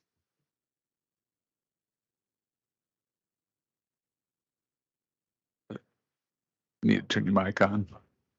Hello? Okay. Yeah. I was gonna say, I got the short end of the stick coming when you guys are done at the end of the day having lunch, but then I realized y'all might not be able to ask that many questions when your mouths are full. So this is probably pretty good. I'm okay with this. This Yeah, is but good. you want them to ask questions. That's right. Yeah. That's right. I did want to kind of start out and kind of point out a couple of things as I move through this process so that everybody can kind of understand what we do in advancement. There's a couple of different components. One is we provide leadership support and service to all the college's advancement areas. And then the other part is we have our own KCTCS Foundation to do fundraising. So there's a balance between the two things that we try to figure out how to pull things together. So what I'm going to present to you first is a report on philanthropy for this previous year for all of the colleges and system office. Then I'll talk a little bit about some of the things that we've been doing and some of the things that we're still working on doing, and then a little bit more about the vision for the foundation of KCTCS and how we can move forward to become a little bit more proactive in what we're going to do in terms of fundraising for the system. So I did want to kind of let you all think about that, because as you hear the hats, there's a lot of them that are happening at one different time as we move through the process of philanthropy. And one of the things I'll talk about is we really have to be one organization of philanthropy and not separate entities of philanthropy. And how do we get there? So I did want to point out a couple of things from this past year. So if you look at the private gift income report, I just want to point out a couple of things on each of these slides. And then if y'all look at it and have questions, a couple of things I want to point out. You're going to obviously see the largest numbers in student financial aid, other restricted program areas that receive funding, and endowment that's restricted for also for specific purposes. That makes up the largest bulk of what we've done in fundraising this past year, and that's pretty typical, and that's the way it will probably always be for a little while. There's a lot of easy ways to do student financial aid and get scholarship support. That's kind of the lowest hanging fruit of some of the things that we do. But turn around and looking at how do we also implement things at the colleges and at the system office level across the system for everybody that helps us get into some of these other programmatic areas and other areas where we need support. So that's something that you can kind of just look at in terms of a couple of breakouts of the way I'm going to give you the data. The next slide is basically breaking about where the funding came from. A couple of key points to look at here is you'll notice the alumni number at the bottom down here is very, very low.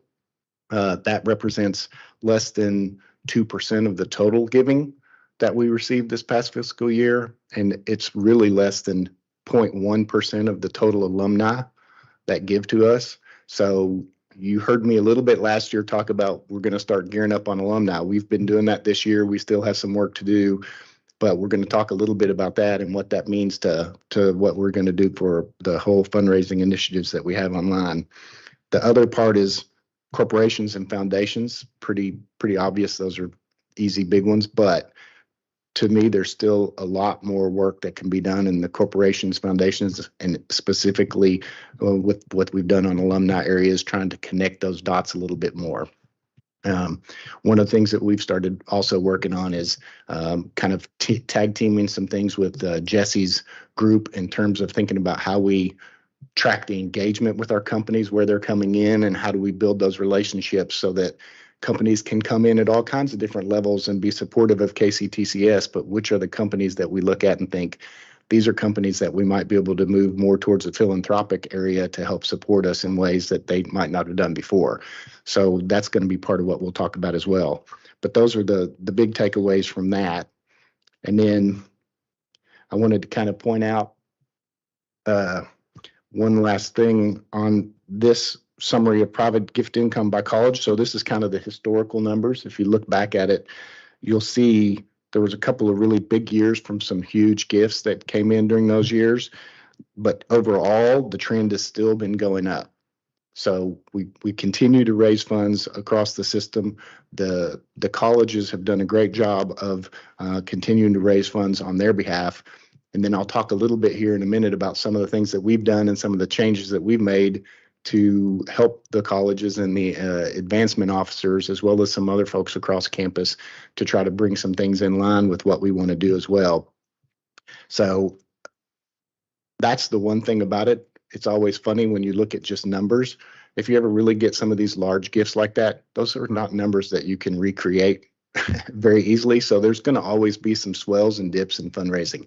That's just the nature of the beast. You're also going to run into some donor fatigue issues, especially when you look at it from the college's side.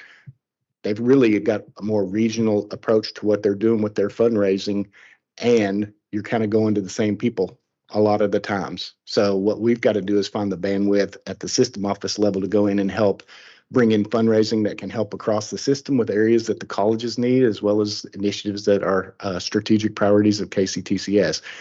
So I'll talk a little bit more about that, but that's one of the things that we're trying to do this year, start to help with some of that bandwidth issue. And then the last thing is just kind of to give you an idea of the number of donors that we had this past year total, and the kind of median gifts. So you can throw out the large gifts and the really small gifts and kind of find what the median is, because that's more reflective of what the giving looks like from our philanthropy across the system. So one thing I do want to point out, and I'll get to this a little bit more as well, is you'll see that the system office doesn't have a lot of gifts, but we get a lot of the larger gifts because we're doing things on a systemic level. That number can increase, and it should increase. And I'm going to talk a little bit about what I think we want to be trying to do to get there, because that's an important part of what we do. So that is kind of the end of the year report on philanthropy for KCTCS. I'll just see if anybody has any questions about that before we move on. Any questions for Scott? No, Dr. Ferguson and I attended the board meeting last week, and we reiterated Dr. Quarles will be very much involved in our efforts with the foundation. That's one of the things that he has on his radar as well. One of many things, of course, right, but it is on his radar. Well, you'll see when I get into talking a little bit about our plan for building out, we're going to need that kind of support to really get where we need to be. I mean, the foundation and the organization overall has got a lot of opportunities. We just have to put it all together in a way that's going to allow us to get the ship going, everybody in one direction, and moving and building off of that. And I'll talk a little bit more about that as well. Also wanted to point out, I'm not necessarily going to go through this report, but I did want to point out, because we've never really done a foundation report like this. It's more of an impact report that tells a little bit more of the story of what some of those numbers mean, at least for our foundation. The other foundations do similar reports as well. So that would be something that probably at some point would be good to kind of share with everybody across the board to see what it is. But you'll see that we're very much the largest bulk of what we do from the system office is scholarships. Again, it's the low-hanging fruit part that we can easily do. And we've got some people that have been supporting us for a long time in that.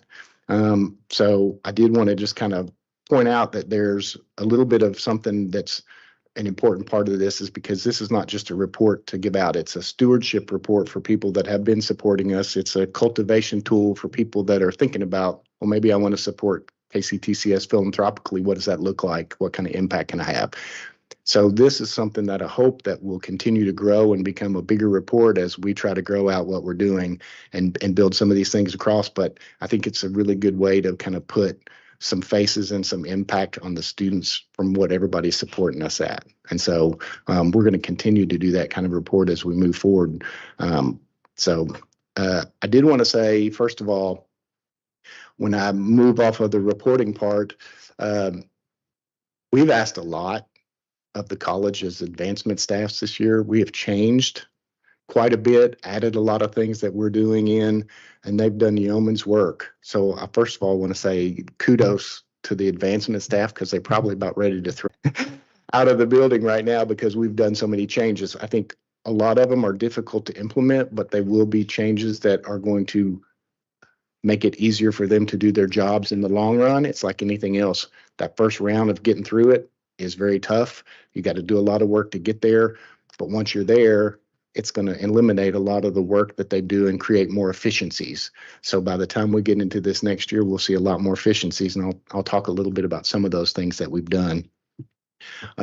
Relative to alumni, one of the things that we implemented this last year was a platform called AlmaBase, which is a online giving platform, an event management module, and also it allows us to create an alumni engagement platform online for each of the colleges, and that each colleges is getting their own alumni webpage that's attached to that. And so all these things are all interconnected together.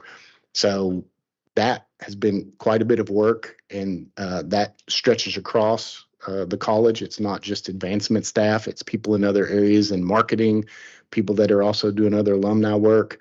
And so we've done quite a bit to bring back an alumni working group that includes people from each of the colleges, and we're working through some of these things that we want to talk about in terms of communication, getting alumni engaged, again, working with Jesse's team on trying to look at how we can bring career services in to help our alumni do networking and things once they leave, and get them more engaged and give them some benefit from being an engaged alumni with their college and the system. So these are some of the things that we're looking at. There's a couple of things that really stood out to me as I looked through this first part of the year that we've made changes on with that. And one of them is the online giving platform. These are just numbers so there's nothing in your numbers for this, but I just want to point them out. Last year, we implemented the online giving for the colleges basically the last day of August. So I counted September, October, and November for our online giving numbers and seeing what that looks like. During that same period last year, we had 192 gifts totaling $23,935. And for that same period this year with the new online system, we had 318 gifts totaling $56,319. That's basically 65% of all of last year's giving we did in this first quarter online. That's been one of the biggest things that we've done. And that one of the things that's helped with that is it's allowed us to also create online giving where they can just give their credit card and it's just a continuous gift. It gets charged every month, right? So we've got several people that have really been wanting to do that, and this system allowed us to do that. And so that's some of the reason that this has picked up as well. Another reason, it's just easier to use, and it's given the colleges something then to go out and kind of market to some of their donors and prospects in terms of making it easy for them to donate. And it's been working really well so far. That took a lot of work to get set up and get organized, but so far we're extremely pleased with the outcome of that. The other part of that, and something that we're going to be adding to this year, and I know every time I say add to, my peer team about jumps up and has a cow, but this is not any work on anybody's part, but one of the things that we're going to be adding to is, and this is another place for us to kind of connect some of the dots, corporate matching gifts. So what's going to happen is when you go on to make an online gift, you're also going to get a spot where you can put the company you work for. And if your corporation has online gift matching then it's going to take you straight to the application or something you can do for your company to complete it. And hopefully we'll be able to grow some corporate matching dollars that people don't even know exist a lot of the times where they work. So we're trying to build in a few of these things, and that's really just more of a functional piece that gets added on that doesn't require any work on anybody's part other than the donor to just complete something and do it. So we'll be doing a campaign around that and what that means to people as we kind of get into some of this to let them understand what that is. But that's another big component that we're going to be doing this year. The other big thing that we've been working on this year is cleaning up the data in Razor's Edge. I might have talked about this last year in terms of how much information we don't have. We've got basically 400,000 records in our database that we keep track of. That's alumni, friends, corporations. There's all kinds of different people in there as prospects. Alumni data is very hard to keep track of because if the alumni don't come back and give it to us, we don't have a very good way to get it. That's part of the reason we have AlmaBase as well, is to hopefully have them come in and complete a profile and give us updated information as they come in and look for information, want to make gifts, those kind of things. It will help us to kind of bring that to speed. But we kind of implemented our own cleanup process with that. And so far, we've been able to clean up about 180,000 records, very specifically with new phone numbers, new addresses, a lot of pieces that we didn't have that were inaccurate, emails. And we run that on a quarterly basis now to try to keep ourselves as updated as we possibly can. So, you know, if you think about it from our end in terms of what we want to do in terms of communication, if we don't have the correct information, it doesn't matter what we think we're communicating because we're not. So we're really been working very hard on that this year to kind of get that cleaned up. Along with that, we've had each of the colleges kind of work through some list management on people that they normally email or people that they mail hard copy to and put those into the Razor's Edge database so that we can organize them and then they can actually use the system to do emails out of. A lot of colleges are currently using, you know, Monkey, email, Chimp. They're using all kinds of different stuff, Constant Contact, and they're paying for it. Whereas we've built it into our system for them to be able to go in, use the Razor's Edge email system and not have to pay for a separate outside system. And then all of the information is then tracked on the people's records. So you'll know who you sent email to and what emails you sent them. You'll know what hard copy mails you sent to them. So you can kind of start to get a sense of what that looks like when you're communicating with your donors and alumni and prospects. So that's been a big one, and people have just started using that. We just got that online about a month ago, and we've already had people to start using that for their email. And that, again, brings in other people across the colleges from marketing, alumni, other components that are wanting to use that. The events module that's part of AlmaBase has really been surprisingly used quite a bit already this year. Again, that was probably the end of August when we started that. And we've already done somewhere in the line of 20-something events across the colleges. And that allows them to do several things. One of the things it also allows them to do is they manage the events. It allows them to ask a place if they want to make a gift to the college as well in terms of whatever they're doing. So it's kind of just pulling some of the pieces together and making it easy for them to see some of that.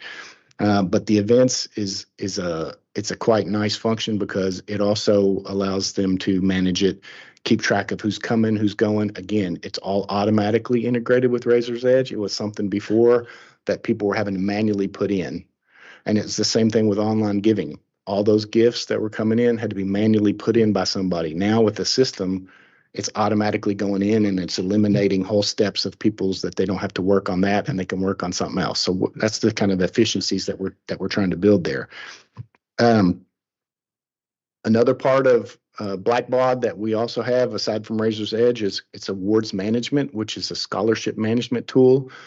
This past year, we had 10 of the colleges that were in the system. And basically that's financial aid, scholarship coordinators, advancement offices, everybody's kind of brought in to train and work through this as we go through the system.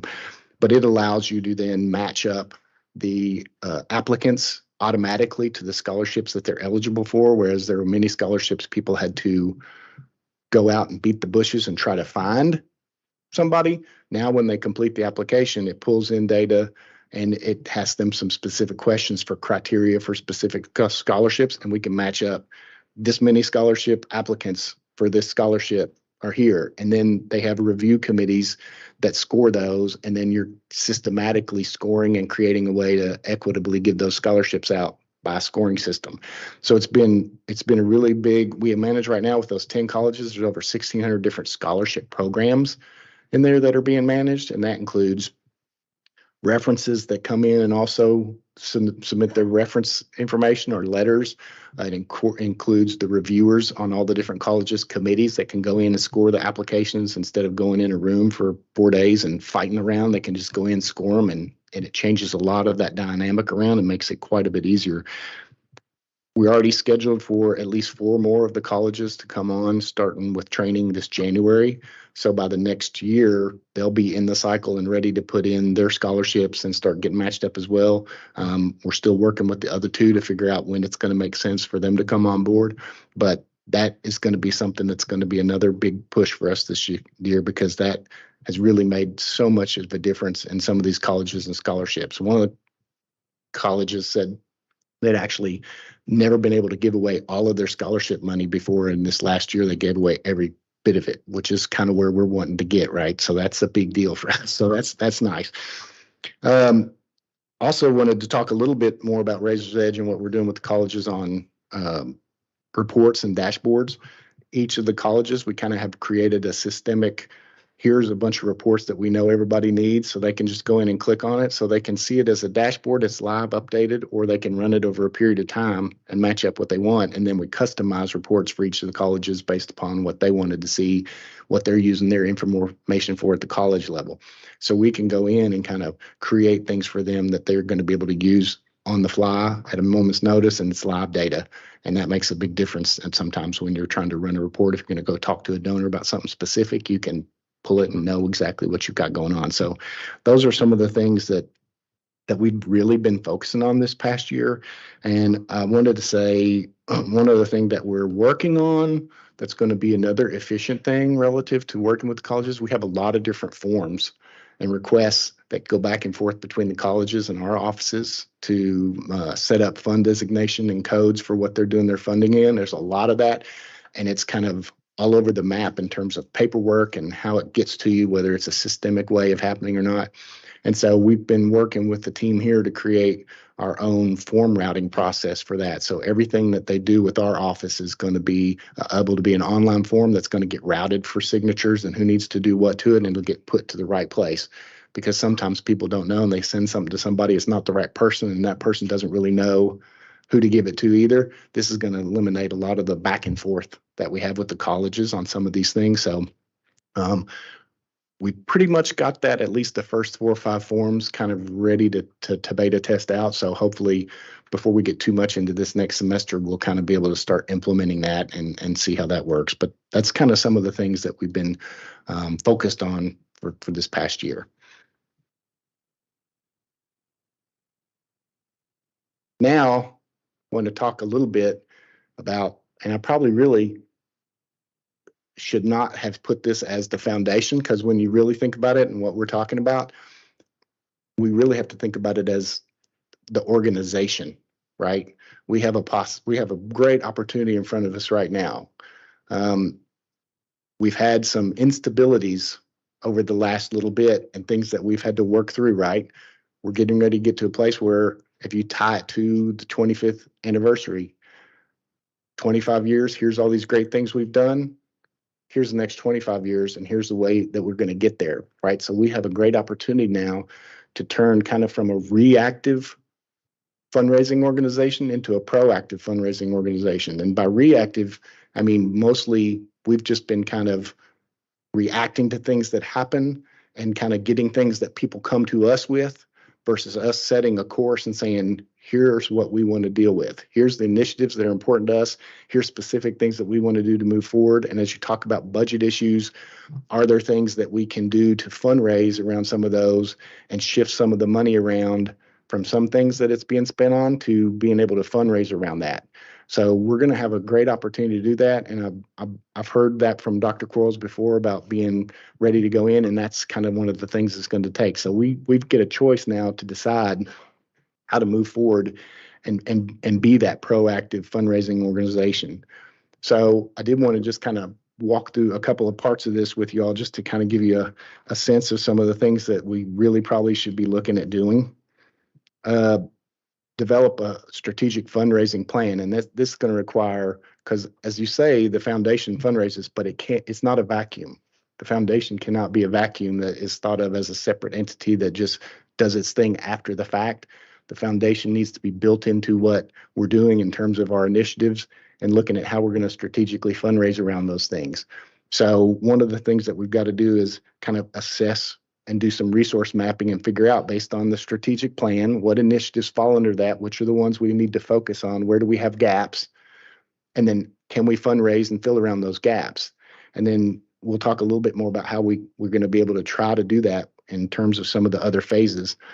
The other part of that is to create a case for support. So once we've kind of identified, here's our key initiatives, here's things that we want to focus fundraising on, we can then craft some statements around that and create some funding briefs and then work with the programmatic area folks to help them create some elevator pitches so that at any point they're dealing with somebody that might be somebody that could get brought on board. They've got an elevator pitch that helps them to understand this is how it is, this is how you can help, these are things that we can do. And again, when I talk about this, ultimately in my mind, we do want to get to the fundraising part, but philanthropy is a lot more than that. It's bringing people in to be engaged, bringing people that have expertise in to share with our students, with our staff. There's a lot that goes into that. It's not just treasure. There's time and talent that is also involved in part of this whole process, and that's the way that we need to think about it. Once we do that, then it's a lot easier for us to start developing a communications plan around that. We've started working with the marketing team to look at and get on the board for their meetings in terms of what they're going to be doing promotion-wise, what kind of social media posts they're going to be doing so that we can start connecting the dots between some of the initiatives that we want to look at focusing on, what posts are going about, and then how can we then connect that to say, well, here's also funding opportunities around those areas so that they're not going all out separate and not connected. So we can build some fundraising and communication plans that fit with what we're already doing as well. The other thing that we really need to do is develop a more robust donor pipeline. Like I've mentioned, a little bit of the donor fatigue that we've had. One of the things that we've got to look at is donor acquisition. And that's really several different things. Prospect screenings, which we're getting ready to do a really large prospect screening of everybody in our database to kind of look at their engagement, their philanthropy with us, their philanthropy with other organizations, and try to then be able to segment that, especially for the colleges, to say, here are some prime prospects for you that you've got, but you probably didn't even know that they were really good prospects for you to start focusing on, and let them start focusing on some people that they might not have paid attention to before versus the same people that they constantly are working with. So we want to try to really focus on that and do that as part of it. The other part of that's alumni engagement, building out some of the communications and some of the things that we do with them so that it's not just asking them about money, but giving them some benefit to be engaged alumni first. And then board engagement, and that includes our foundation board, all the college foundation boards, their advisory boards, this board as much as we can as well, because if we don't have the people that are the most invested in KCTCS kind of coming to the table and everybody working to help build this organization for fundraising, then it's a lot harder to get people to buy into it from outside the organization. So you hear a little bit more about me, and then I talked to Chair Martin about this the other day, and I'll get into a little bit more about that because we have a great initiative coming up that is going to offer everybody an opportunity to kind of find their comfortable place to help get involved in this portion of what we do. Then we also can look at donor stewardship. There's kind of a mishmash of all the different ways that we treat donors at the college level, at the system office level. We need a stewardship plan that kind of going to outline when we have a first-time donor, what are we going to do with them? How do we let them know they're important to us? We've got donors that have been doing things with us for a long time. How do we make sure that they understand that we appreciate that and what their impact is. When you've got donors that make big, large one-time gifts, how do you give that benefit to them for being a partner with us? Because one of the things that we have to do when we talk about building the relationships is we've got to kind of use everybody's networking to help us become one organization. So people that you know, people that our foundation board knows, how do we connect the dots between what we're doing and people that might also be interested in supporting us and being willing to go help get those people engaged with us? That's a big part of it. And that works across the system as well.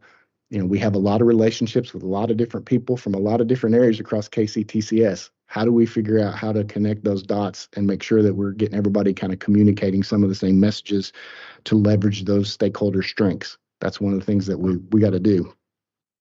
And ultimately, what that's going to do is develop prospects into partners and stakeholders, because we can't really think about the folks that donate and support us as just check writers. We need something, we tell them what we need, and they write a check to us to do that.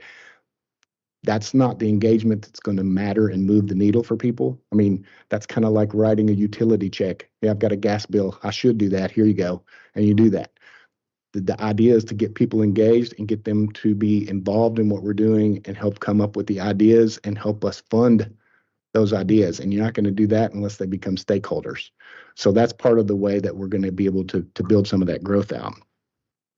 So that's kind of the next layer of what we do, is to kind of start looking at what is it that we're actually going to say that is our strengths and things that we need to focus on. Where are our gaps? Where does it make sense for us to fundraise? And once we do that, then we can kind of point the needle and start moving that way. And I think that will make a big difference in the way that we fundraise. Now, yes, sir. On another board that I'm on, we were real successful in sort of increasing the frequency of donations and the amount of the donations by having what we called a thankathon, where, you know, annually the board will sit, excuse me, the board will reach out to donors, thank them for their, you know, services, the donations, talk about what's the latest news, the latest excitement around our organization. We got a real good turnaround once we started doing that. And you guys may be already doing that. Just a suggestion to you. No, I'll show you something coming up in the next slide, but that's exactly the kind of thing that we can start thinking about and how to do it. I know everybody's busy and everybody's got a lot of things going on, but if we can find, at least in the beginning, a few concentrated efforts to try to get everybody engaged and follow through on some of those kind of things, the excitement about it, and you see the impact that it has, it makes it a lot easier to become, hey, we need to do this all the time, right? So we got to kind of start building those things up. So that's a great suggestion. You know, as we talk about that as well, part of that is when you said that, I thought you were going to talk about donor upgrades. One of the things that we're going to look at is, as we do these screenings, we have to look at our donors and figure out, are they just giving us the utility check gift? Could they really do more if we get them engaged? Is there a way that we can get them to say, hey, I want to be part of what KCTCS or this college is doing, and help them to really become philanthropically engaged? So those are some of the things that we'll be looking at when we say, here's some people for you to focus on. And that's a big part of it, because some of our best folks may be continuously donating to us. They're donating small amounts, but they could do more if we actually got them engaged and stewarded in the right way, right? So that's part of what we need to do as part of that whole thing. So all of these things kind of dovetail into one thing that's going to be the next big initiative for us, and it's coming up. Some of you might have seen it. We already have done a reminder post, but we've got the KCTCS like fully branded Give Day coming up on April 25th this year. It's the first time that we've done one like this. We're still working out some of the planning and communications around it, because it's ultimately like a roll-up. So each college is kind of doing their own giving day, and then we're rolling it all up into one big KCTCS branded Give Day, so that we can kind of use the brand of everything across the whole state to kind of leverage everybody together, not just what the college has, but folks that might be. Because if you go back and look at our donor numbers, we have several donors that support a lot of different colleges, and I'm sure there would be others that also might do that as well. So there's a way for us to kind of create messaging that makes sense, lets the colleges have their own brand, but creates a kind of a thematic element around this 25th anniversary 25 years in, here's these great things we've done. You can help us do the next 25 years. So there's a lot of that we're building out. And what we're trying to do is make sure that we build a plan in place that we can provide a lot of the bandwidth that the college advancement team can't do. So a lot of the communications, a lot of things we're doing, we're already building those out, and they're going to be set in the system to be able to go without anybody having to do anything. So email schedule will be in there, hard copies, social media, all that's going to be set on a schedule. We just tweak it all in the beginning and kind of customize the messages for each of the colleges as they want to do it. And then they don't have to necessarily like go do anything to get it going. So this first year, we're going to concentrate on probably the numbers of participants in Give Day. The dollar amount's really not as important as it is getting people to come to us, mostly for the first time. That's the real big initiative that we want to get. And to be honest, it's probably more focused on alumni coming back to us and trying to get in the door, and into any amount that they give is fine. That's not an issue. It's we want numbers. And so we can start looking at who's really willing to come to us and say, I'm philanthropically ready to kind of be a partner with you all. And we can start thinking about what that means and how do we work with them. So with that comes some of the work. And I've kind of laid out some of the roles for the foundation boards, but this also includes this board for those that are willing to participate in some of those things. And hopefully I'll get a chance to talk to you about that again before we get to the Give Day. But it's basically just communicating about what KCTCS and serving as an ambassador, doing social media posts. If you have people that you feel comfortable saying, hey, I've supported KCTCS, you should also support KCTS. And so trying to figure out a plan for everybody that they feel comfortable with and being able to participate in it. And one of those is, in the follow-up, do we do a thank you bank and have board members and foundation board members call our donors, say, we really appreciate it. We thank you so much for that. Those are the kind of things, those little things that make a big difference in what we're going to be able to do to make this a successful Give Day to start bringing people in. And there's a lot of opportunities to do as much or as little as might seem reasonable to you. And as one of the things I would like to talk about, I know some of you have been here for a while and you're used to getting like a year-end card to say, oh, I want to make a gift to support KCTCS. Well, I'm encouraging you all to think about maybe stretching a little bit as we get to Give Day, trying to figure out a way for this board to come up with a challenge gift that we can use to support. So we're asking each of the colleges to ask their foundation boards and figure out a way for those that can work it to also do challenge gifts. Our foundation board's working on that so that as the day rolls on during Give Day, we can send out, hey, we've got, 20 new donors that are alumni that gave $10. We get 10 more, we got a challenge gift from the Board of Regents for X amount, right? So it's a little bit of trying to figure out what you're comfortable with supporting and how do we put something together that makes sense for you all. And that could be something that we've identified once we work with Dr. Quarles and kind of start on the fundraising plan to say this strategic initiative, we're going to support something around that strategic initiatives. There's a lot of ways to build those kind of challenges. And that's what we're focusing on for the next couple of months is working with the foundation boards and building out some of those challenges so that we have a way to kind of keep excitement going throughout the day and create an effort that makes sense for everybody. So at some point you'll be hearing from me about that a little bit more in more detail, but I would encourage you to be thinking about that. And if you feel comfortable, we're going to have a toolkit available for people that are active on social media where you can do some social media posts about Give Day and kind of share that out. So there's going to be some things that we'll be able to give you all that won't require a lot of effort on your part that you could do as well. That would be something that would help us to keep moving that needle a little bit. So those are going to be things I thought you were going to bring your envelopes with you today. I figure Give Day is probably a better chance for us. And I know we probably haven't been able to share as much about the foundation and some of what we're doing. So I felt like it would be better to share some of that with you all, give you understanding where we are, and then come back to you all after you've had a chance to think about it and see where you might be philanthropically in terms of supporting us, and then have more of a detailed conversation about it. So we really appreciate the presentation. Any questions about the I just foundation? have one quick one, and that is about the religious community that you had listed in one of your charts. And I think 10 of our 16 colleges had 0 from that constituency. So do we have a concerted plan to address the faith-based community to get them better involved in the movement of higher education going forward? That's not been one that we've concentrated on, but I do think it's it's worth looking at. The thing with that is we're going to have to figure out what that means and what it looks like in terms of what they do, because oftentimes what we're getting from the faith-based is not even actually from a faith-based organization. Somebody has, like, they might have a group of people that said something at church one time and they all give to the church, and then the church gives that to us, but it actually was individual donors. So we're still trying to work out, how do we figure out who these people actually were when they do that? That's been several of the gifts that we've received from the religious organization types.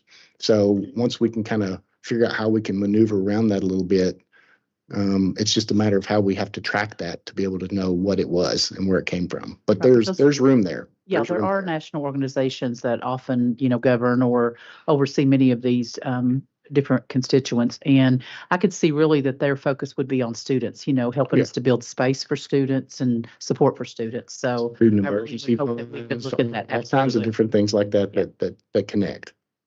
Sure. Any other questions?